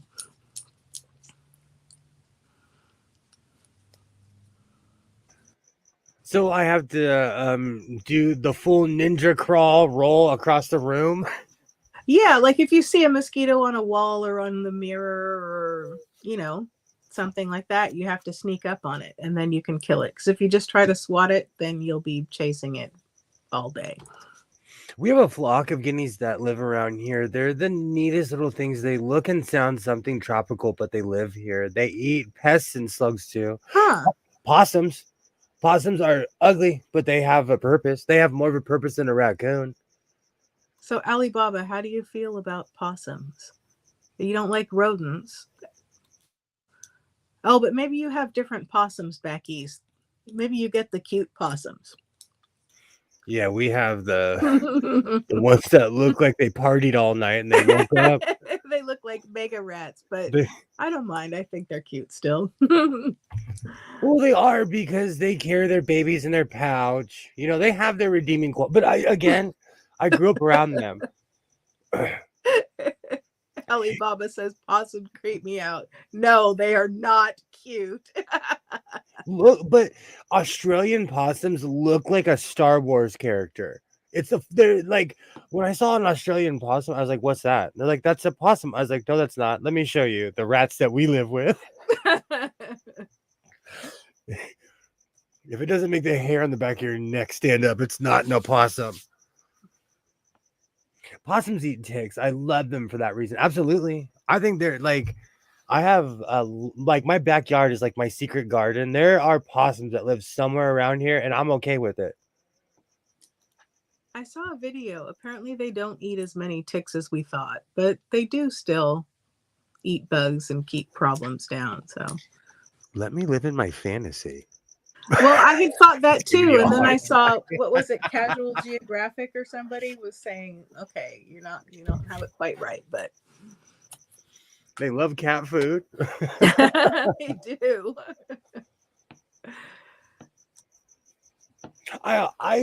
You know what? Like, even the raccoon around here, for as much as I utterly and completely have disdain for that thing, it's got to eat too. It's got to eat too. Oh, so I'm sorry. I asked you earlier about I'm getting tongue tied. Alibaba, you said that you had read the Vintage Borsha book. Did you like it? Tell me what you thought. Okay, so hear me out. I kind of want a hairless cat. I wouldn't mind a really short-haired one, but the hairless ones are kind of strange looking. I want one that looks mad all the time. I would. Oh, they look angry. They look like they just need coffee. I would hand my cat a cup of coffee. Like, here, bro, you need some coffee? They look mad. It's because they don't have eyebrows. They just have a ridge. Oh, I like the little curly-haired cats. Maybe I'm biased. One of the cutest animals I saw was a German hedgehog. All tiny and curled up in a ball. Would peek out to see if I was still there when I was holding it. That sounds adorable. See, now I just want a hairless cat. I can make it a million sweaters. Because they have to wear clothes.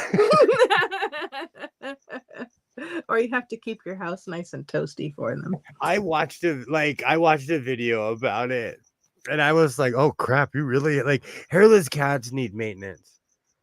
Yeah, just like just like a dog would, like any animal that's hairless, they need clothes. I love that book. It gave me so many insights. Taking apart an item or outlining it, sewn together to copy. Very nice. See, I'm waiting. I could get it online, but I'm really hoping that he'll put out the English one in physical copy sometime soon. So I enjoy his channel. Did you watch Cornelius Quiring? You did, William, but because somebody I know has been mentioning it for over a year, and so even if I don't want to watch this, then I would like refresh and it'd be like, yes, you do. So I just subscribed because he would not go away. And he got me concerned about things I didn't even know exist. He's like, don't try these TikTok hacks. I'm like, brother, I'm not on TikTok. But I will heed your warning. Now that's a t-shirt. Too old for TikTok. I absolutely love his channel, and we need to bring the cowboy hat back. See, he's right up your alley /street. I wear a cowboy hat. We need to bring the cowboy hat back. How long? When was the first? Okay, so what I wear is the American cowboy hat because most people don't know. Like real cowboys wore bowlers. Like even the Buffalo Soldiers, when you see pictures of them, they're wearing bowlers, the original one. But I wear, the big giant black hat. This is actually interesting. The Sumatran bamboo rat, believe it or not, is bigger than Cambria. Is that what it is? But can carry the same disease as the black plague rat. The world is scary. The cowboy hat has gone away. Oh, come on, Alibaba. Let's bring it back. Let's bring it back. Let's bring back the cowboy hat. Or like all the hats that I've been making lately. We need to bring back big hats. I think tomorrow I'm going to make a tweed hat. Or tonight.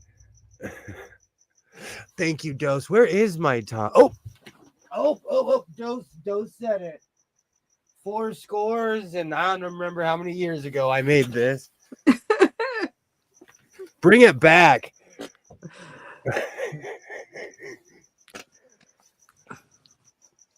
See, I look like a distinguished sewing gentleman with this hat.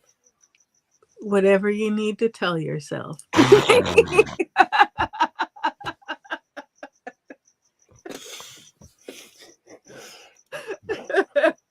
It's a great hat, but I don't know that I'd call you a distinguished sewing gentleman in it. Do you know what's really funny? I made this after watching Gangs of New York. So every time I put this hat on, it makes me think of Daniel Day-Lewis. Do you know what America used to be? Like, I love that movie. I love Gangs of New York. Dose says hairless cat in the hat. Where is my... this is the room of stupid hats. Give me a second.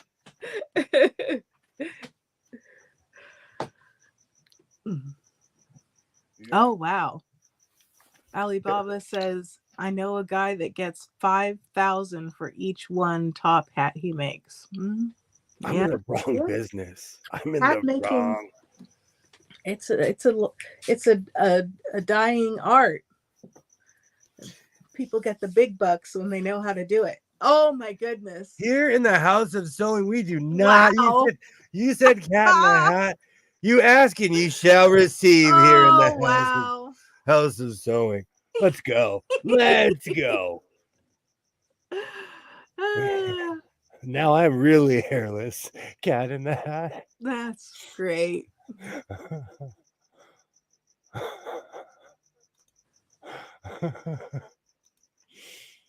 5K and up. You know, though, when I was younger, because Nate Dogg and Warren G, they would wear bowlers, but they were made by a very specific company called Biltmore.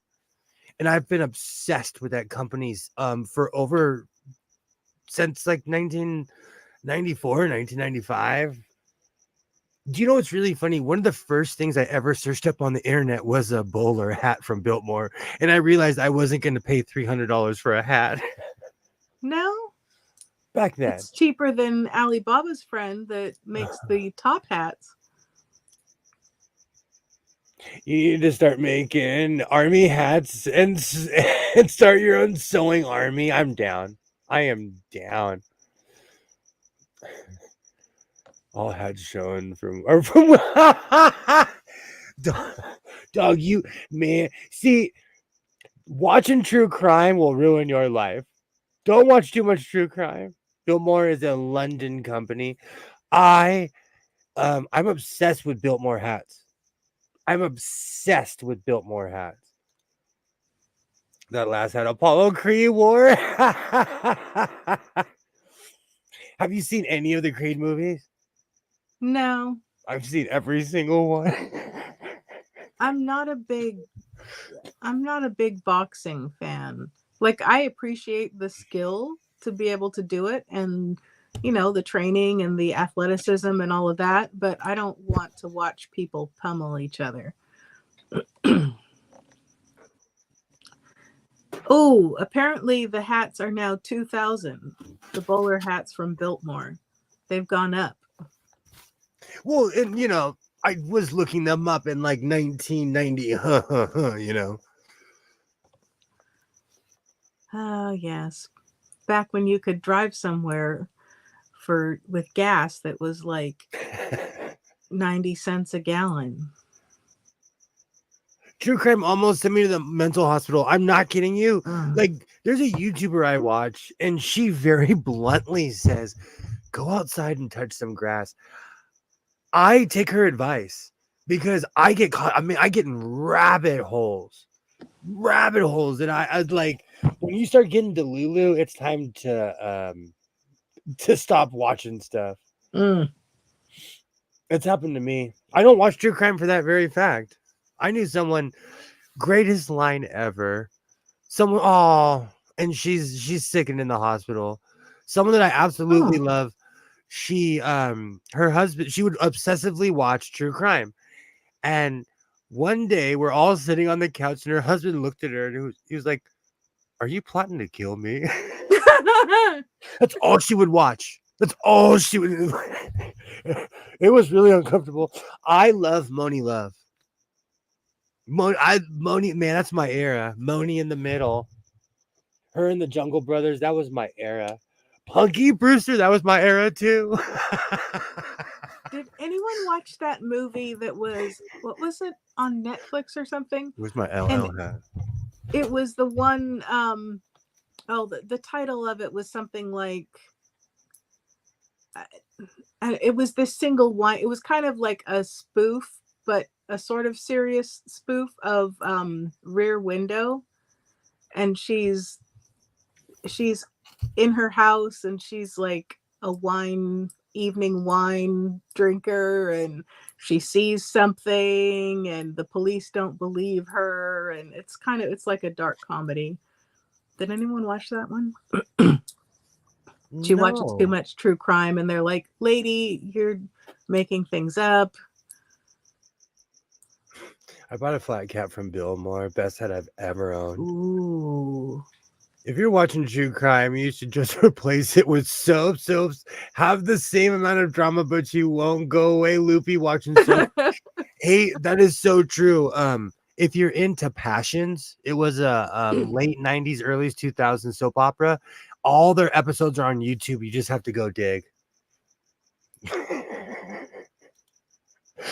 I don't watch anything on Netflix. This was my an LL Cool J hat, but it just turned into a Blossom hat. But let's be real, it was the same era. Blossom was probably wearing the hat because of LL Cool J. Could be. This is the beauty of making hats too, is that this fits my head perfect. This one I'm actually proud of, but it's a bit stiff.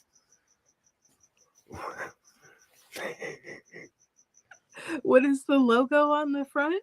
It's a skull coming through. I haven't even it's pinned on there. I still haven't sewn it on there because this I had it as a nice hat, but I'm obsessed with this like minor. When I say minor, I mean like prospector.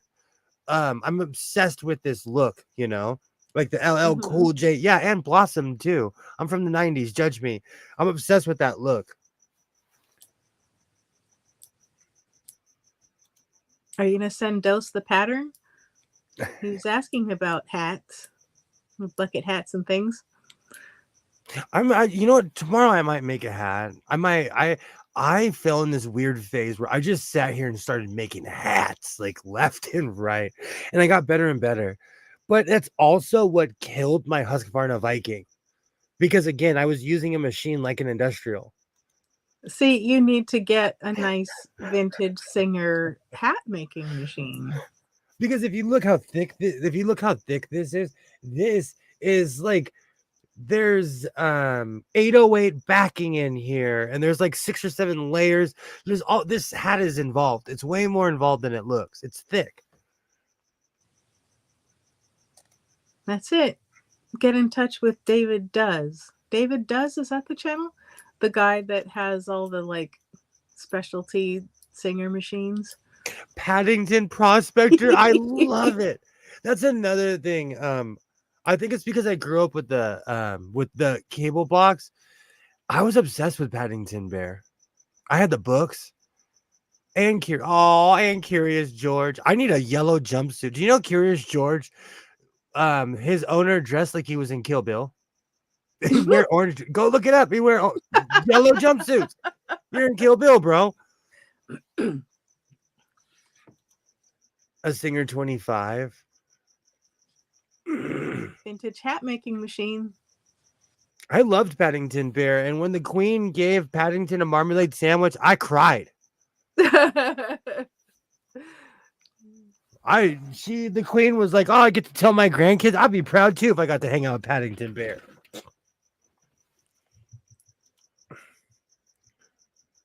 That looks like a hat from Ishmael from Moby Dick. Queequay's coffin. I love Moby Dick. I absolutely love Moby Dick. And if you ever seen the Gregory Peck movie, it's amazing. There's this scene where Orson Welles is a priest, and they're coming for a church service, and he's walking, and everyone's singing. And when he comes up to the pulpit, it's in the shape of a ship. Because they're whalers. The what is the name of it, the lady who's the Undertaker, who has the YouTube channel? She has a whole long video that talks about the historical events behind the story of Moby Dick. It was interesting. Tragic story, so many levels, but it was interesting. Absolutely a tragic. You know, it's so funny. I read that book at a very young age. I still have it too.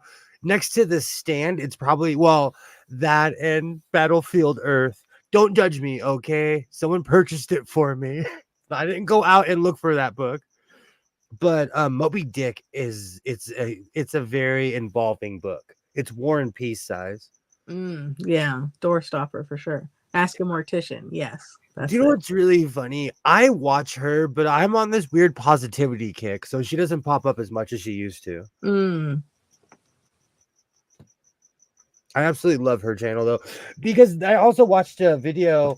There was this weird cult leader in Colorado, and she was talking about the logistics. It's a really good video. Once again, all had. Thank you, dog. You are on fire tonight. You're shooting 3 points from the half court. You know what? Let's go full. Since we're doing a hat show, I want you to tell me why I should wear this one hat that I don't like. There's probably more than one. I can find the other one. Alibaba's very disappointed that you've lost your Paddington Bear hat.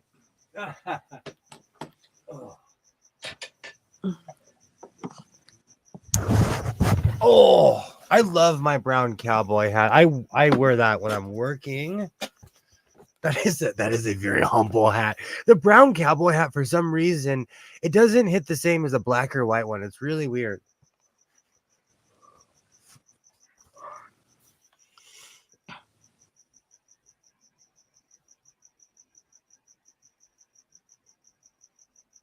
Do you like What it? are you asking me? I don't know why you have to.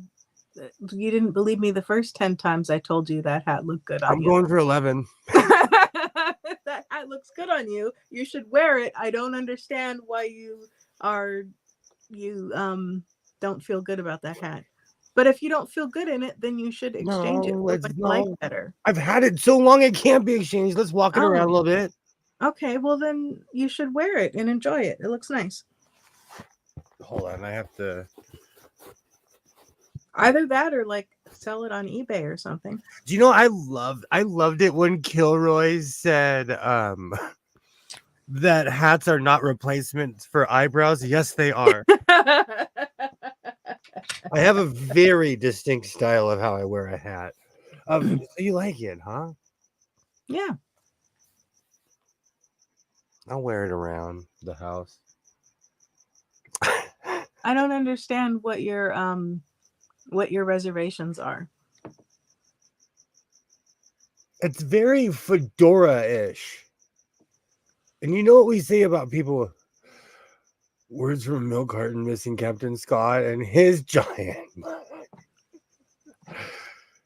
He killed a drill instructor. That's where he got that. I wish I had a cool story like that. My mother got me this hat. Oh, because she was tired of my ratty cowboy hat. My cowboy hat, it's so used that it looks gray and it's black. half your comment was hidden under the thing earlier. So Alibaba was not sad that you took the hat off. Alibaba was sad because you had killed Paddington Bear to get his hat. I would never.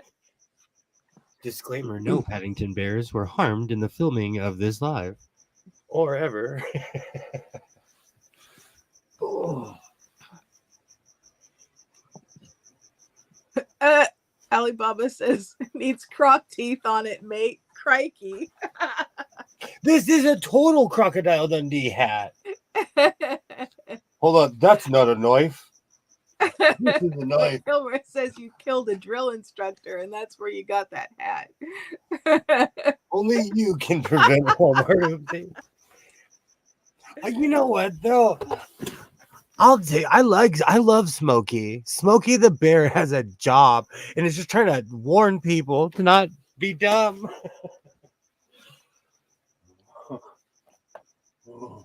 I did something very practical earlier today. I took out my little Bondic kit because I found that my Dazar desk lamp had been gnawed on by somebody's pet, I don't know, kitten, ferret, rat, whatever. But the cord had wires exposed. And so rather than rewiring it, I used some Bondic on the cord. So now I won't get electrocuted. Oh man, my Jamiroquai hat is so dusty. This thing just lives. I was trying to replicate an Erykah Badu hat, and this thing turned in. Oh, it's got spider webs on it. This thing turned into Jamiroquai's hat. This hat, the hat I'm wearing right now, I look like I'm about to take you through Jurassic Park. You say that like it's a bad thing. This hat looks like I have a raptor tooth as hanging from my keys. I like the Smokey Bear USA drill instructor master scout hat. Oof. That hat is too small for me. I like big hats. And you cannot lie? Only other brother just deny when this giant hat comes in your face. Look at that. This hat is so big I have to lean the microphone in. I can't see you. I know you're there. I do this. Yeah, it's time to get back to hat making. I love this hat. This was my original idea, was to wear it like this, but I love this hat.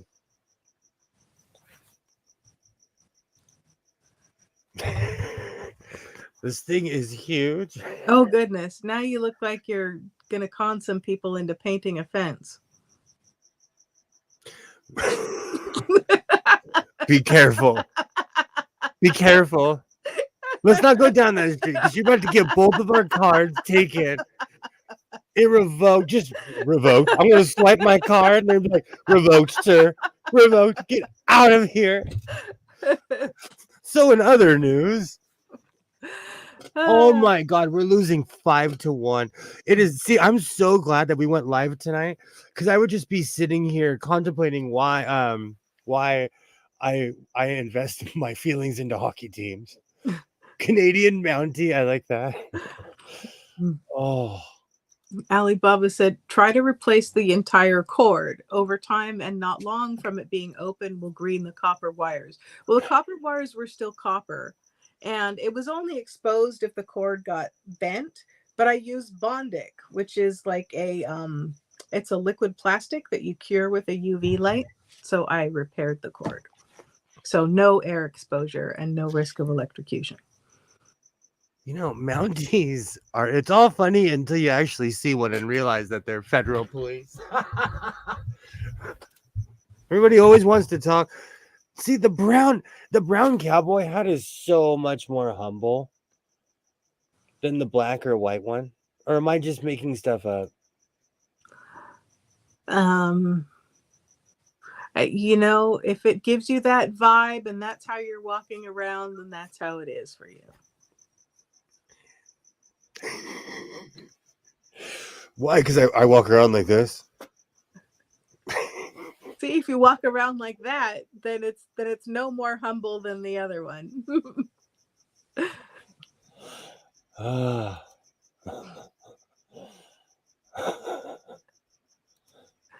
Alibaba makes perfect sense to me.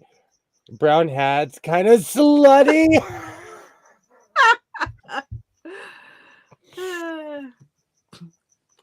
For me, I thought this was like Indiana Jones. Same thing.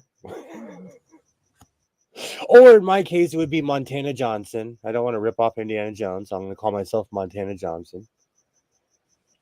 See, now that sounds like it goes with your Chippendales name. Don't make me get my Kansas City bankroll and tell my joke. I'm telling you, in my years of telling that joke, only 2 or 3 people have ever laughed. They probably believed you and didn't want to cause offense. Hey, people with dad bods are male strippers too.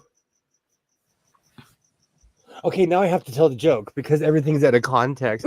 I deal with cash. I work in cash. I always have cash on me, and not even large amounts. But I carry what's called a Kansas City bankroll.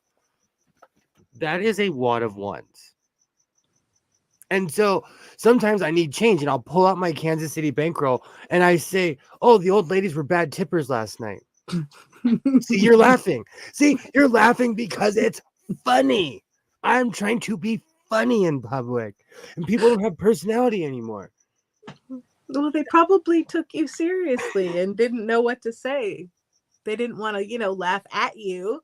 They didn't want to cause offense. Great. Dog. I'm fulfilling Dog's fantasy tonight.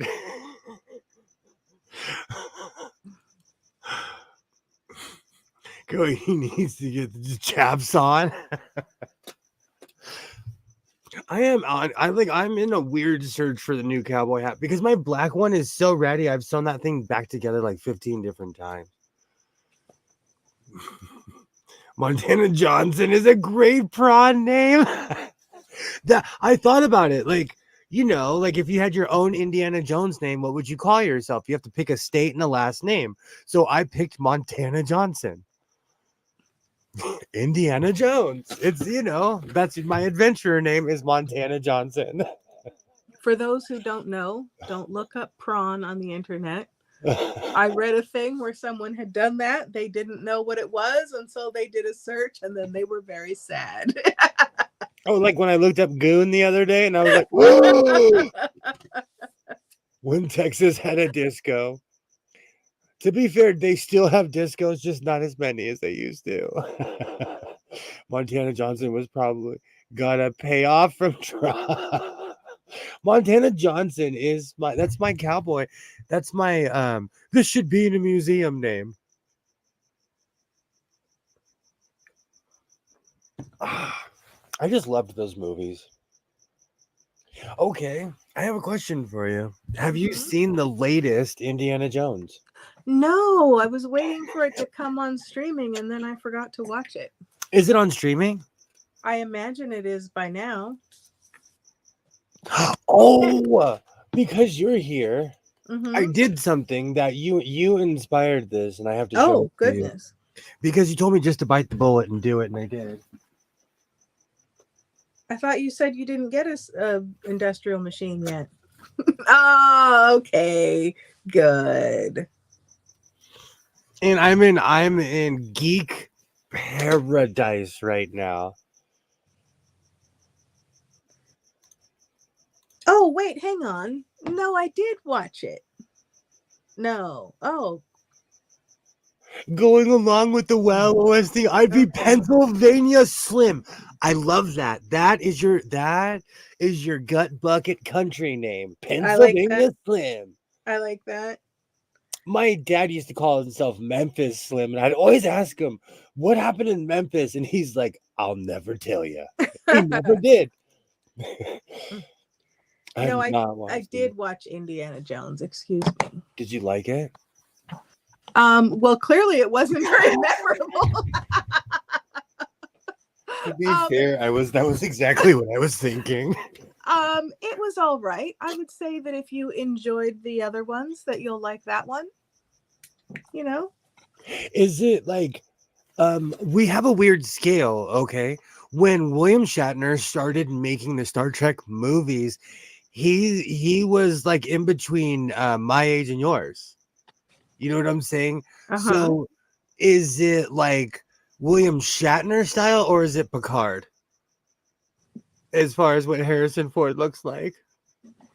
Well, isn't Harrison Ford like nearly 80 at this point? So we're talking Picard. But you know, he's spry for 80. But Wasn't it Al Pacino who recently had a kid at like I need to look that up so I'm not telling fishing stories. so no, I did watch it, and as I'm seeing the little preview, I'm like, oh yeah, I did see it. So, you know, it was fun. It's a would I say it's like the best Indiana Jones movie ever? No. But it was an Indiana Jones movie. So Al Pacino had a kid last year at 83. goodness. Well, that's something men can do that women can't. Harrison Ford always looked old. We used to say that about an actor named Walter Brennan. He was in a lot of John Wayne movies. And there was a saying, oh, he was born old. And so that stuck with me. And I would say that about certain people. Like they always look, or like, someone who's always looked 50. Like they were 19 and they always had that mature look, I kind of felt that way about Angela Lansbury. Like not that I'm not trying to say she looked bad, but I saw wasn't she in Meet Me in St. Louis or something like that? I don't know. But and she was in Pirates of Penzance with Kevin Kline. Yes, but she played the like the siren saloon girl. She'd been around the block a few times. She was hardly old enough to leave the house alone to go around the block. She was, what was she, like 17 or something like that? But we know that now. Maybe. Well, but at the time she looked like a mature worldly woman. Perverted parrot. I'll take that's the name of my punk band. I thought it was Bird in the Hand. That's the name of my punk band after I quit the other punk band. Oh, good. I never thought about that expression in those terms. I always thought, bird in the hand is worth two in the bush, but that's changed now. There's a show that I used to watch when I was a kid, and I watch it now. It's called Desmond's Barbershop. And there's a character that always says, there's an old African saying in every episode. And that's one of the sayings is like, it's like, don't hold on too long to the bird in your hand. Or it's always some like crazy metaphor. Oh, shout out to Peckham, UK. Shout out. I've actually been there when I told my friend, I need to see people of color. Shout out to Peckham. I don't know how many people can actually say that. People from Peckham are like, whoa, that guy's been here. Bob Hope was like that too. He was always at least 45. You know what's so funny? I actually have a picture of Bob Hope when he was in the either 50s or 60s, when he was probably my age now. He looked older. Morgan Freeman. Morgan Freeman, the same age since high school. Morgan Freeman is another one. Absolutely. Morgan Freeman has that voice and speech pattern that just makes him seem older. Excuse me. You know what? The second that I read Morgan Freeman, my brain started going, and I was like, yeah. Because the first movie I went to was what was it called when he was the principal? And he's like, he gets that school together. And he's like cursing out, like that's such a hardcore movie because he goes to the parents and tells them like, "Hey, it's not just my fault. It's your fault too. Like, you can only blame the teachers for so much. Lean on me. Yes. You got to look out for those, dog, because those were ways for people to put in the common security question answers, such as the dog's name and the street you grew up on, city you were born in, etc. You know what's really funny? Those I've always thought those questions like online back in the day when it'd be like, "Oh, what's your Star Trek? What's your starship name? Pick what color of socks you're wearing, plus the background, plus your credit card number, and then also your street address and your mother's maiden name." I've always thought those were like telling on yourself. You know what's funny? He looks the same age in Lean on Me and in Shawshank Redemption. He was born old too. Oh, I have Your Own Personal Jesus stuck in my head right now from Depeche Mode. Well, that is a good song. So I've been watching old MTV music videos, and Paramount Plus has Yo MTV Raps on it, and it has like even some of the Fab Five Freddy ones from the early days, and it has a lot of the Ed Lover and Dr. Dre stuff. So I've been watching a ton of videos lately. Professor of Rock did a video about Blondie and that rap song that they did and Fab Five Freddy and all of that. It was interesting. Fab Five Freddy was a legend. Absolute legend. And he was like, Fab Five Freddy spoke French. He was into fashion. Like Fab Five Freddy was ahead of his time. He was from the future. And he was cool. He was another one who wore like a Biltmore or like a hat. Like people from that era, like I still try to dress like them. I told you I wore a beret because Daryl Strawberry wore one.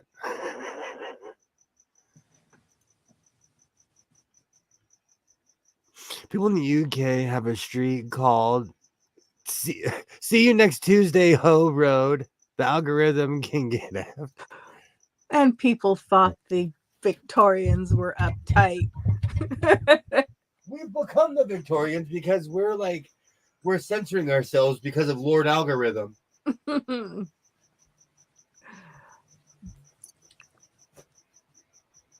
He does good content, but I don't like his presentation and voice.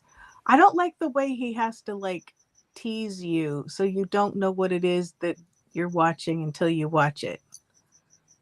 But if it's something that interests me, I like that he'll have like interviews with the people and stuff like that. I have a weird question for you. Could you watch a channel with someone who talks like this on? I swear they're doing it on. No. I've kind of like, but what he has to say is amazing. And I know he's my age because he constantly says his age. So he's like, we could have went to high school together, but he has this really drawn. I have a naturally whiny voice, so I know what it is. Don't draw your words out. He draws his words out. I might need to just mute the person and put the subtitles on. I actually bought the beret. It was a Kangol. I bought it at Sports Chalet. I told you I was copying a baseball player. Dog, in America, there was a baseball player named Daryl Strawberry. He had many struggles in his life, public ones, but because of the era I grew up in, I was obsessed with sports, and I would copy all the styles that these guys were wearing. What number was that? Was number 1, Dog the Bray got him hooked. Some stuff I will listen to, but it has to be excellent content. Police will always turn a blind eye to the murder of a French person. You know, if an English person is in the room, they have to give a jab to the French. Shout out to France. They talk like that to try to draw out the video for the algorithm. Oh, it drives me. But he actually has amazing points. Amazing, futuristic. I write down some of his points. I'm like, oh, that's really intelligent. But he's whiny. If some people are too slow, then I'll speed up the video. Oh, I didn't think about that.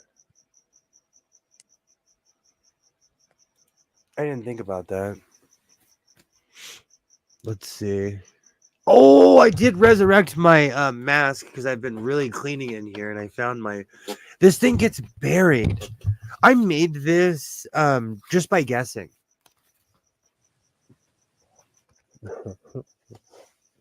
You should put that on the eagle.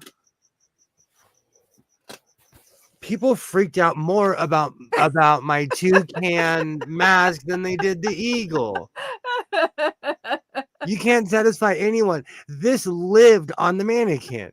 And people were like, is that a parrot? What is that? What did you make that toucan? It's a plague doctor mask. I saw a video with Fran Drescher saying that she had spent all kinds of money on elocution lessons and learned to speak all, non-nasally and mature and sultry and all of that. And she couldn't get work. She had to use her original voice. It's true. I've actually changed my voice in a lot of ways because I have a very distinct voice and I changed it. When you have an extremely nasally voice, people don't take you seriously either. Do you wear a nanny outfit? Rocky Horror dressing room. Now I have Rocky Horror pictures. So pick a song, it's stuck in my head. Let's do the time warp again. That's a good song. I've heard it a good jillion times. That's one thing I miss about Portland, Oregon. When I lived there, Portland, Oregon had culture.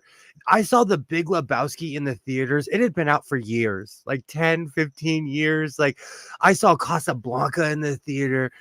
Every once in a while, you'd see large groups of people wearing fishnets. I'm like, oh, they're playing Rocky Horror tonight. I miss that. Have a great night, Mona. Thank you so much for stopping by. That's it. It was too much Rocky Horror for Mona. Tomorrow, I'm gonna I have quite a few plans for tomorrow. Today was kind of impromptu because my camera broke and I broke.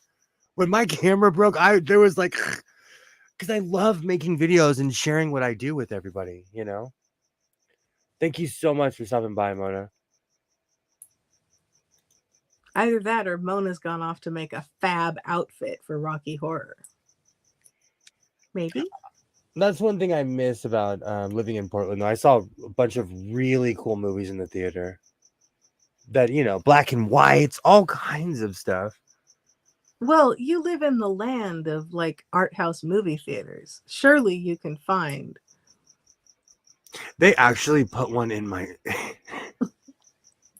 Well, you know where I live. They put it in a new one in the gentrified part of town. I don't even want to say the name because I think it might dox because it's like a really like locally owned theater and they only show like French films. It's right up my alley, actually. But it's one of those. Sorry, go ahead. There was a movie theater in Century City I would go to sometimes, and they had real butter for the popcorn.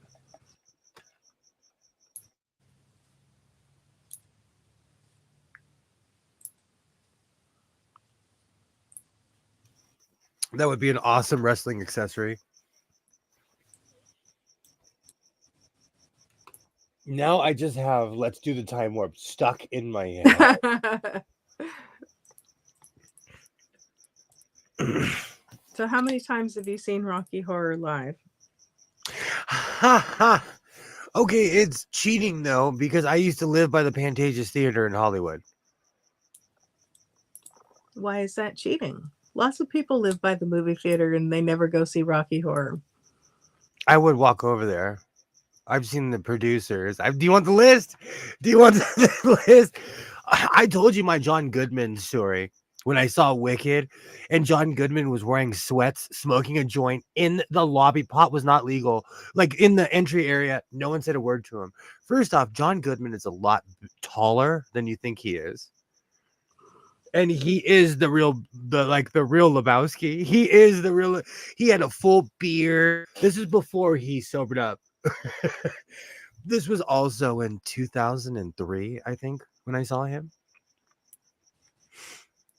Pantages was crazy. When I lived near the Pantages, it was the weirdest thing. You would be in line and standing next to someone that you just saw on television. And Wow. you know what they wouldn't do? Do you know what they wouldn't do? They wouldn't shush you. No, they just hand out money like Lenny Kravitz did. Lenny Kravitz, are we doing that thing? We're doing that thing where I tell one fishing story and you just tell a bigger one. I have to defend him. You're not telling people the whole story, so I have to defend him. His name is Captain Shush. And money handouter. No, he didn't. You want to start going tit for tat? Well, we can start getting tall tales in here. He's a shusher. And he gives out money. So, wow, what a guy. Tomorrow, when Waternay's not here, I'll tell you the real story.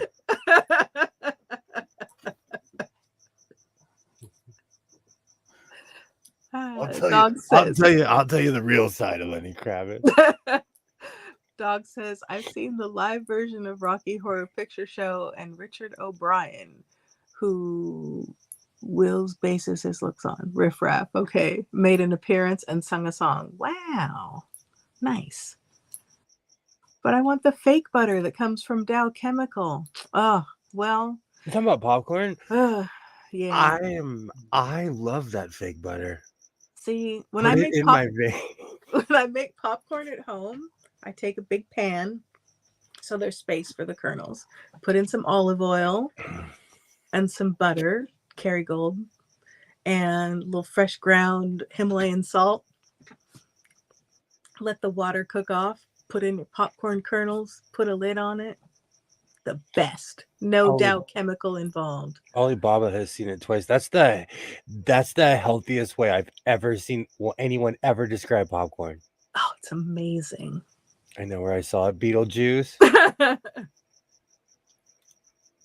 When the husband was trying to scare the family when they moved in.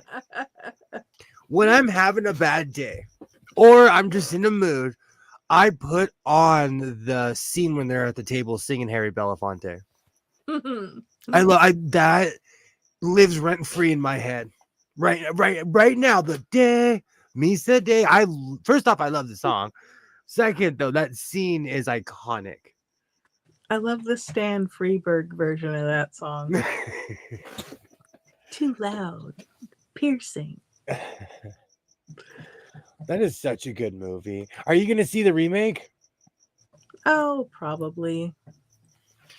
I'll tell you, I don't get excited when I see previews. I told you when I saw the Beverly Hills Cop one, I did freak out. Let's be real. When I saw Axel Foley wearing the Detroit Lions jacket, I was in. Take my money. I don't care how. When I saw Judd Nelson, I was like, shut up and take my money. And I felt the same way with the Beetlejuice. At first, I was almost offended, but I was like, you know what? Let's do this. So I would definitely be watching that movie. All right. If I had reliable internet, we could watch it. If I had reliable internet, I'm just going to have to just bite the bullet and call them. So frustrating. Wouldn't it mail you a booster? The boosters changed my life because I think I probably have the same router thing that you have, but I have a network of boosters in my house. Okay, one, my house is not that big.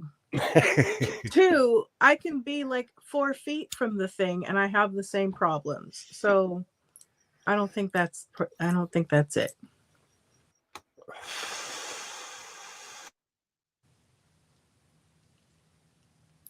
But you know, it boosts the signal. What was that? I said daylight coming, we wanna go home. Daylight. You said something boosts the signal. Come, Mr. Tally Man, tally me. But All right. I was saying, like, if you if you have a booster, it boosts the signal, so it might help. Yeah, but it doesn't seem to have trouble getting the signal. It just isn't. I don't know. I think it's a speed thing. Used to live in Camden Town, Hampstead in London, and have had a drink with a number of British stars: O'Brien, Gervais, Daniel Craig, Sean Bean, Colin Firth, Hugh Grant, plus many more. Are you talking about James O'Brien? I love James O'Brien. I would love to sit on the train with that guy and have a conversation with that guy. None of those fuckers gave me or wanted my number. Film stars suck back. Oh, wow. It's because you were. I was watching an episode of WK. You know what's so funny? The things that they used to say in the 70s, you almost couldn't say them on television now. Almost? The way they acted, like the way that they speak to Lonnie Anderson, you'd go to prison now. You'd be out of a job in prison. I'm speaking from more of the management standpoint. You'd be under the jail if you spoke to someone like that. Mm-hmm. Yeah, dose, dog, you didn't show enough leg. Ricky Gervais looks extremely arrogant to me. I met quite a few professional wrestlers. They were the nicest guys on earth. I met a wrestler, Hunter Herms. I meant Triple H because I can't say his name right now. Rooted. He lives that character. This was when he was married to China, so this was a million years ago. But he was not nice. Is he living that character, or is he acting the way he thinks people want him to act when they meet him? He challenged a crowd of men, and no one would fight him. and like, I was young. I think he was serious. I think he was like, he wasn't acting. I don't think he's not that good of an actor.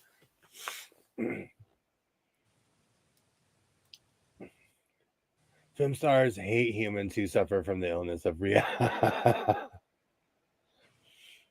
Or when you speak loudly to them, they tend to shush you.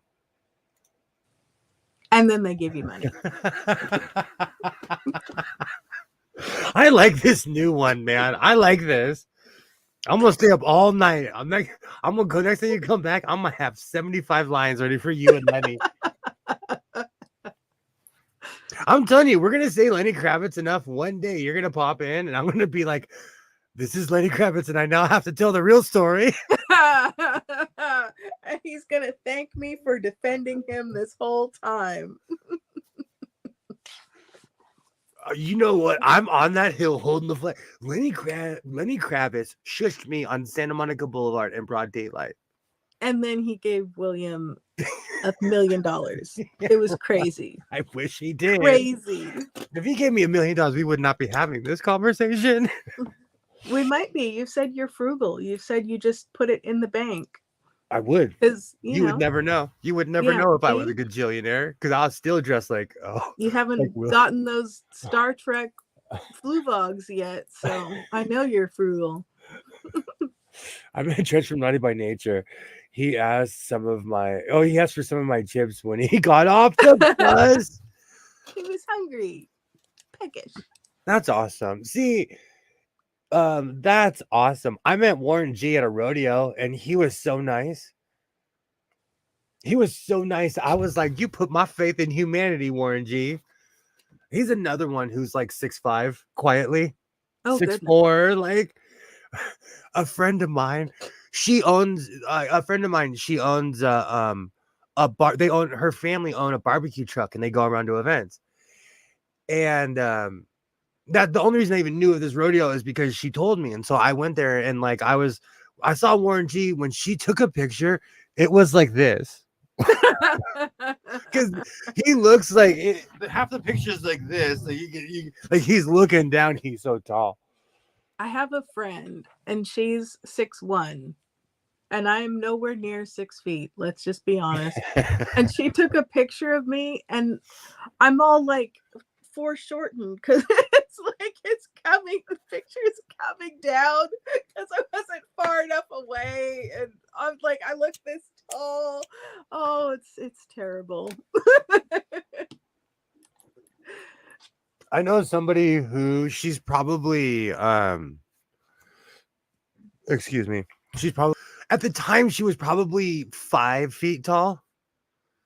I knew someone who lived in the same building as Shaquille O'Neal when he first played for the Lakers because he didn't have a house at the time. He moved into her building. It's in this giant high rise. I don't even want to say where it is because she still lives there. But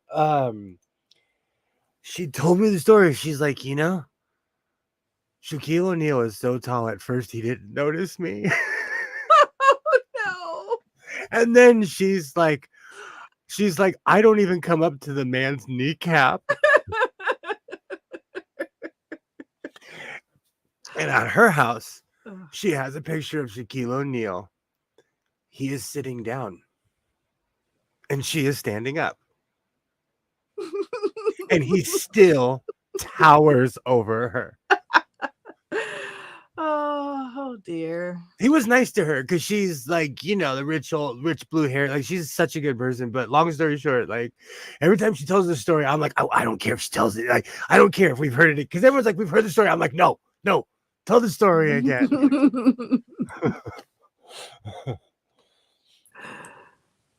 But to be fair, when Shaq got popular in all the sports chalets, at least where I lived, they had his shoe. And they would show what a size 23 is. This like Shaq's shoe is this big. Oh my goodness. And there's this thing on the internet. It's called Shaquille O'Neal making normal stuff look tiny. Yes.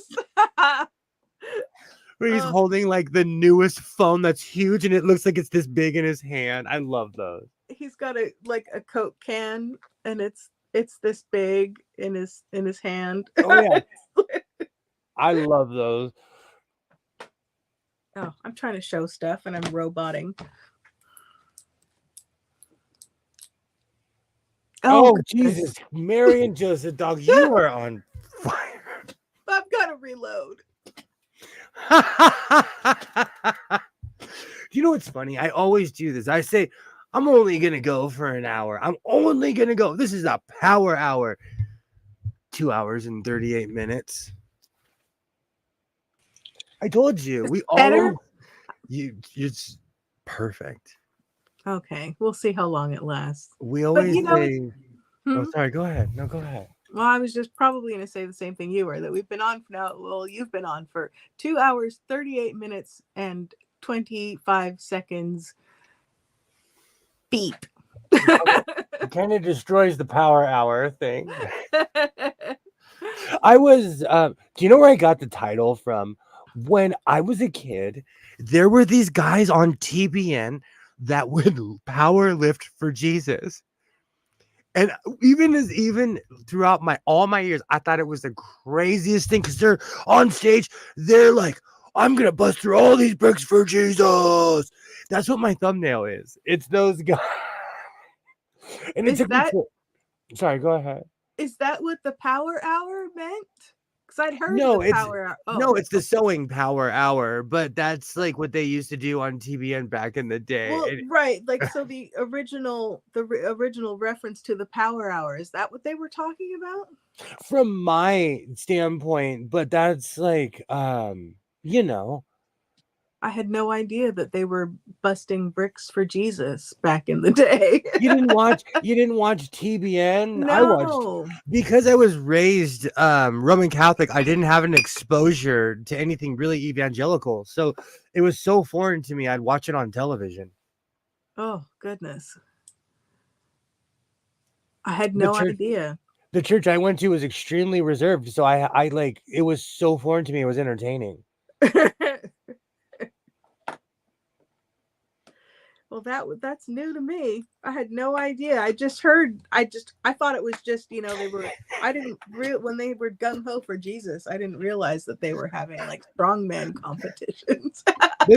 This was like, well, strongmans have been on longer than we think, but these guys are the kind of guys that are in the strongman competition. For as much as we're making fun of them, you wouldn't want to run up on one of those guys. No.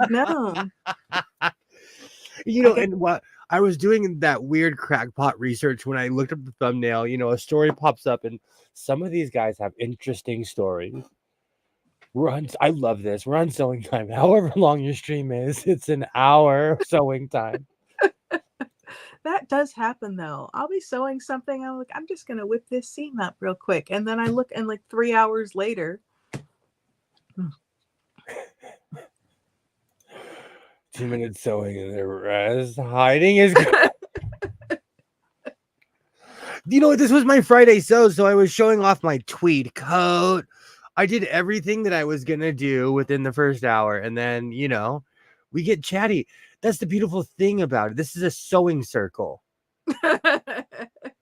I should have brought some sewing to do. Oh my gosh, when I hang out with the knitting people, we end up just sitting there talking about life, and I hear about everybody's grandkids, and I know who's smoking cigarettes, who's going to college.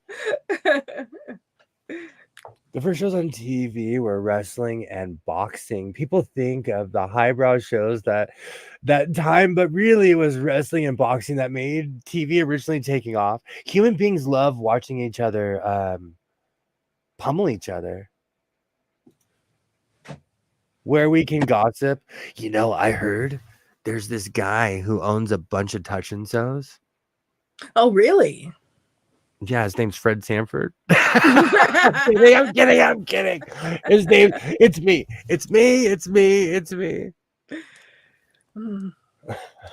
That's it. We all need to plan like a group road trip.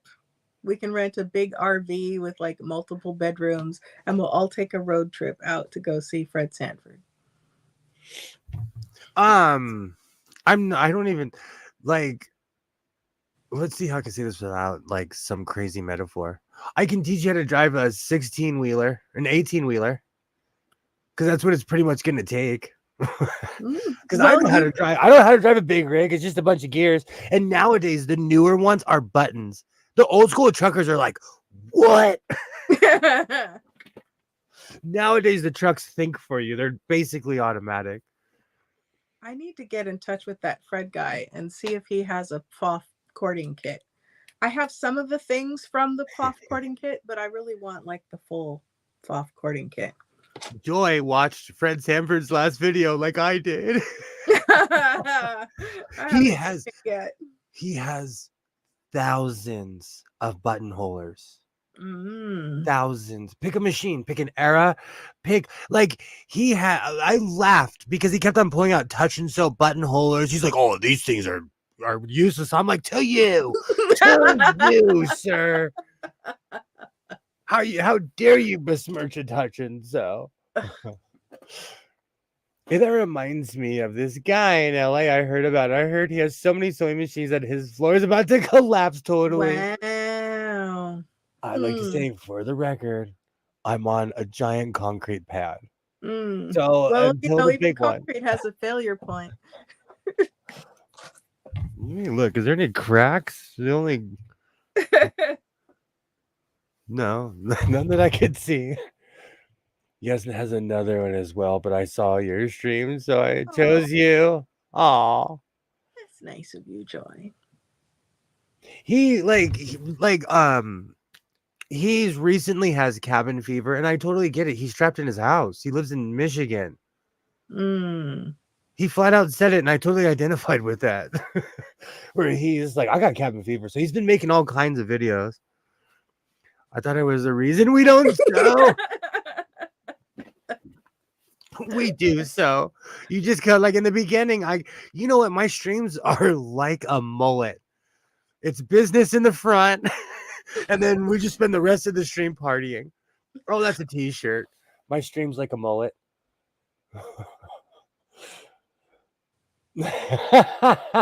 Oh, dog, we know we know, dog, we love you. We know you're drinking, you're sniffing oven cleaner over there.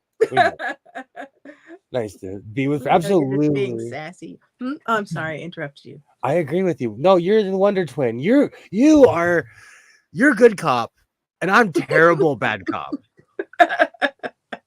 You're the cop that's like, don't make me get bad cop. Oh, see, but people don't know. Push me far enough, then the Care Bear has claws. I'm always in the back. But that's every human, though. If you get a little mouse in the corner, it's gonna turn around and attack. Like everything is like that, Well, true, but what I mean is, like,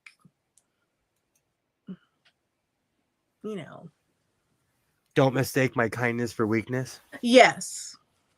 Do you know that's a literal patch I wear? Literally. I think dog wants to sniff something out. Oh, I just have Depeche Mode stuck in my head. Those old school videos, people thought about them. Like, even when Dose mentioned Moni in the Middle, like, I've been watching a ton of old Jungle Brother videos. They thought about their videos, and they were like well planned out, and it was cinematography, Gosh, those were good videos. Pick up the receiver and call me a believer. Stop drinking months ago. Never stop being a sarcastic prick. My cat wordage should be proof, as I have never made a spelling mistakes. I don't know. I get typos and auto incorrect after me, and I'm always stone cold sober. You know the just battle between autocorrect and I. But I will say, because I was telling my son this because I want him to see the error in my ways. I told him, like, I used to write journals all the time. Because of spell check, I have to stop and think about certain words that I used to not, because now when you're typing it, it'll just say, oh, the word's there. Boop, you hit the word and you don't think like, hey, I don't know how to spell this anymore. So be careful. Dog, when I quit drinking, I just became more sarcastic. There's levels to it, though. Like, when you stop doing something, there's the eminent anger. So of course, it makes me sarcastic. He's mad because you don't get your fix. No, that's real. Are you kidding me? There was one time, I still, to this day, I don't know what I was thinking. I wanted to see what would happen. I quit drinking coffee for 7 days. And on the 7th day, a friend of mine, we were talking, and she was like, what is wrong with you? And I told her, and she walked in my kitchen and made a pot of coffee. And it's like, what's wrong with you? And it really did change my mood.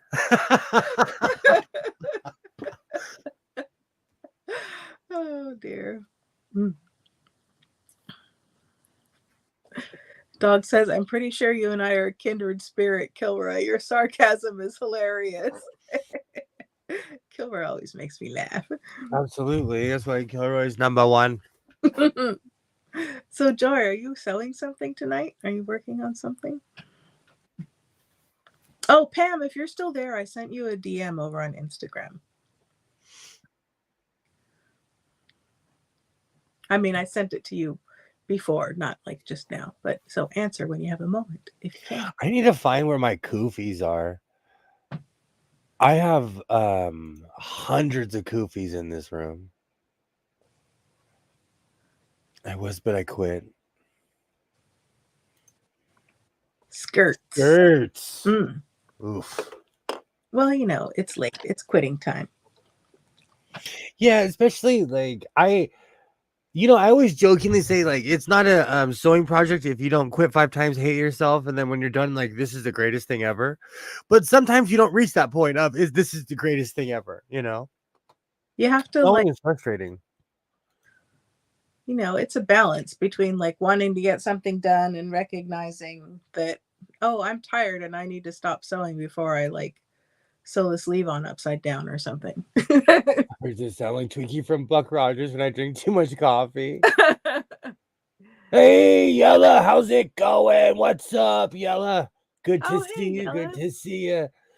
Black is hard to see at night. Oh, speaking of colors, I'm so mad. I wore my pirate shirt and I was out in the daylight, and after carefully double checking to make sure I was using the same fabric, when I had it out in the daylight, I saw that I didn't have the same linen, and they are 2 slightly different colors. I'm so annoyed. Okay, I'm going to tell you my theory because I'm constantly trying to match denim. There's no way you ever will. Like, when you're matching certain things, unless you have the exact same print that it came from, you're never going to match that. Well, I do, but I cut it apparently from the wrong piece of linen. I thought I had the one that I had been cutting on before, and apparently I made an error. And I'm like, how's it going, Yella? Good to see you. Good to see you. That has been done. oh, Dose says the shift is ending. I will holla back. All right. Have a great night, Dose. Thank you for stopping by. Awesome. You know what's funny? Again, I said I was only going to go for an hour. I told you, we always start out saying, happy birthday. You know what's really funny? We said happy birthday to you earlier when Rashawn was here. Happy birthday. Happy birthday. There we go. Not of the cut cloth is an expression for a reason. That's so true. That is so true. I thought I had the same cloth. I did not. That's the worst. Kilroy says I have to dye it black and finally have a goth phase. See, Kilroy, you don't know that I've got minor gothish tendencies. You should have seen me on my birthday. I told everybody it's my birthday. Someone would be like, hey, how's it going? I'd be like, it's my birthday. It's your birthday. Some will never recognize the sarcasm that is fun and will always see it as hatred. It's the reason I have to explain myself for saying Will has hats from victims. Well, in case any lurkers don't know, but we know. Happy birthday, though, for real. Happy birthday. Do you know what's really funny? I had a string of crappy birthdays until I started announcing them online. And I'm not kidding you, that broke the streak. It was also that, and I had something happened on my 40th birthday where I had a real life midlife crisis. I wasn't even ready for it. Oh, goodness. Well, that was years ago, though. Those milestones. I thought too much about it. I think that's really what it was. I overthought it. I really, I overanalyzed it.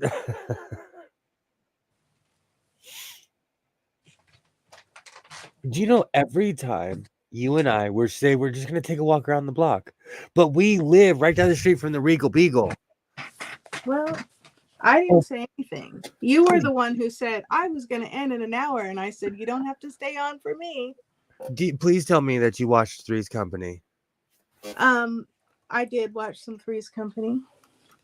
Okay, I just want to make sure you get my Regal Beagle reference. Hanging out with Larry at the Regal Beagle. See, I need some 1970s was my era. Now I've got that song in my head. Come and knock on the door. Come and knock on my door. He's been waiting for you. That, especially the 1970s version, is a banger because it's all swinging and all fast. Hey, what's a birthday without an existential crisis? That is so true. What is that? I want to see that again. This is The Familiar, new by Ooh. Lee Bardugo. This is the special edition. Isn't it pretty? Gilded edges. You would be a vampire type. You would you see. I knew you were a time traveler. Vampires are just time travelers the long way.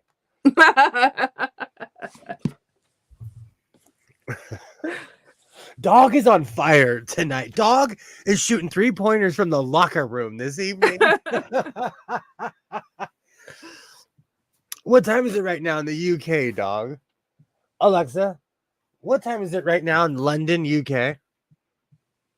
In London, it's 6:51 a.m. I'm not witty at 6:51. Even when I've had a ton of coffee, I'm not even talking to people at 6:51. Only if I've been up all night. Do you know what's really funny? At my job, people can tell when I haven't gone to bed because I walk in really chipper and they're like, dude, you're going to pass out in 2 hours. What's wrong with you? Vampire, take the scenic route. Absolutely. Doctor Who says that. Taking the long way around. It's too early in the UK. That's McMuffin time. That's when I go to McDonald's. Do you know? Oh my gosh, it's Friday night. Tomorrow it's gonna be Just McMuffin got time in eight. the morning. Friday night. Music's pumping and I'm feeling right. Sorry. No, don't. I went off a little apologize. on Johnny Kemp. Sorry. I have another song stuck in my head, but I'm going to respectfully not sing it because it's Yellow's birthday. But This Is How We Do It is an amazing song. And if you're wondering, you guys should all go subscribe to Critically Drinking. In the beginning, in the credits, you'll get the joke about this is how we do it. I'm still alive. I say that it's another trip around the sun. She showed Dracula. I think that means she wants to sink something into. See, still Kilroy there, stirring things up. I see you. I haven't had an egg McMuffin for over 40 years. You know, I'm not going to sit here and blame the stream reported.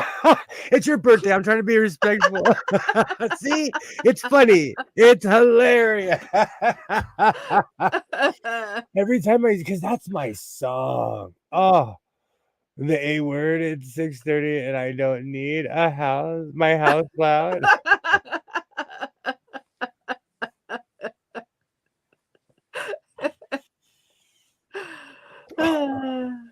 Birthday ruin. Oh, good times. Alexa, play Wu-Tang Clan. I told you about the Who Let the Dogs Out commercial. There was a commercial where they would say A word, play Who Let the Dogs Out. There was one time I was literally in my bedroom and the A word is in the garage. I ran across my whole hallway full sprint to stop the A word because that song gets in your brain. It lives rent free. And it was and because I watched sports, it would come on all the time. You could tell A word to play 1812 Overture. Ride of the Valkyrie. I've actually trained my A word to not play that song, Alibaba, because of the commercial. And if you send me a DM, I can teach you how to block certain words on your A word. I did research on how to block that, and I stopped it because while I was streaming, it was so sensitive that other people it was the easy way for people to mess with me because they could say A word, do this, and it would. So I changed it to only my voice and Hans's voice. Oh, that song. That's right up there with Mambo Number 5, where it just lives rent free in your head. Oh Yeah. goodness. See, if we're gonna have dogs, I prefer Atomic Dog. Great. I still listen. I'm so glad you said that was a palate cleanser.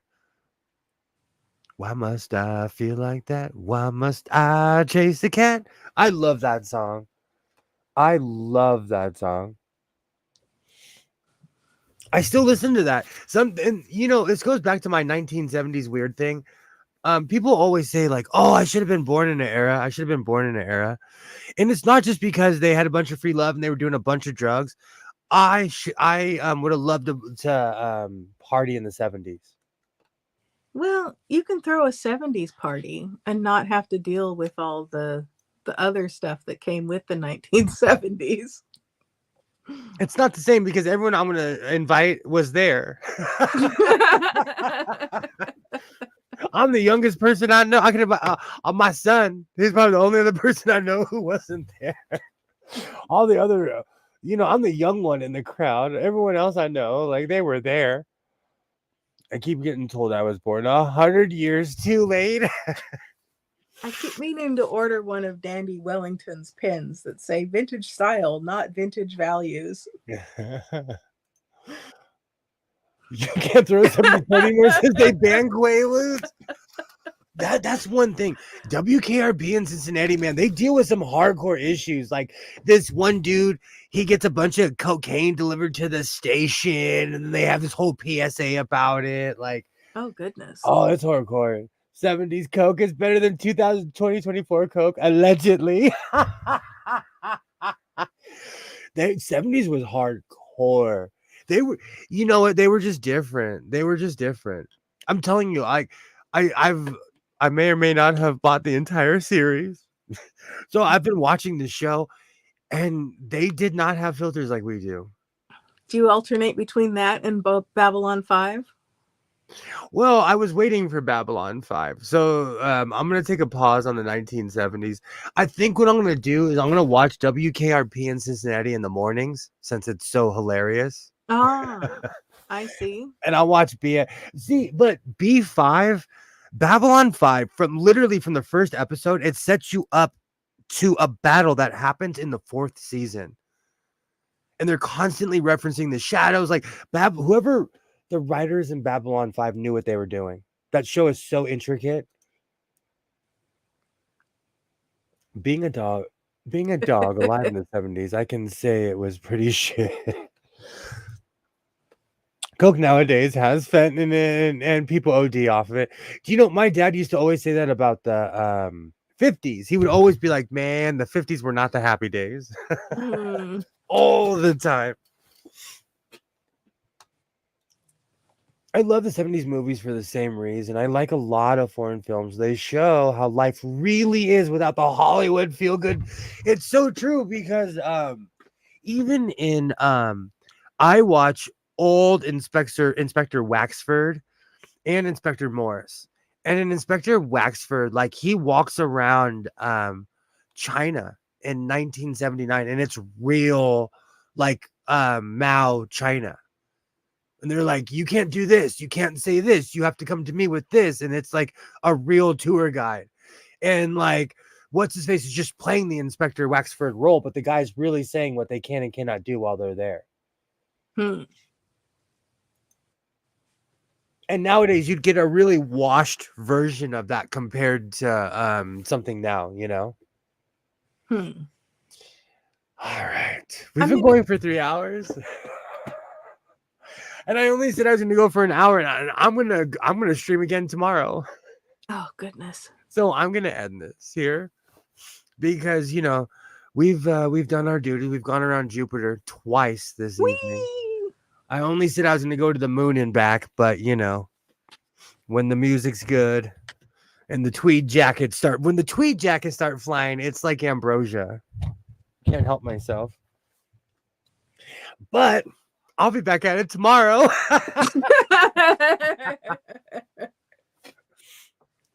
I'm gonna try to keep it to an hour, but we'll see. Since I have all my griping out of the way and everybody already knows all my business, so I'll actually keep it to sewing tomorrow. But I'm still gonna cry about my camera. I might make some tweed shorts. I'm actually feeling inspired to make a tweed outfit because I have a ton of it. Nice. You would see that all nowadays. China bankrolls a lot of the studios. Exactly. You would never see that. You would never see that. It's real. It is. They just don't get reality like that anymore. Thank you so much to everyone who stops by. Everybody. Let me go. Hold on. Let me go to the top. I would like to thank Rashawn, Pam, DJ Dose, Alibaba, Kilroy, Yella, anybody else, Mona, everybody who stopped by from Mona's channel. I absolutely thank you. We do a whole lot of talking and a little bit of sewing, and I thank you. Anybody else who stopped by, you are absolutely amazing. If I missed you, it's not on purpose. I'll be back at it tomorrow. I want everybody to have a good night. Gella, thank you for stopping by. Absolutely. Happy Absolutely. Happy birthday. Enjoy your birthday. Absolutely. So like I always say, reinforce your seams, be yourself, and I will definitely see you tomorrow. Bye.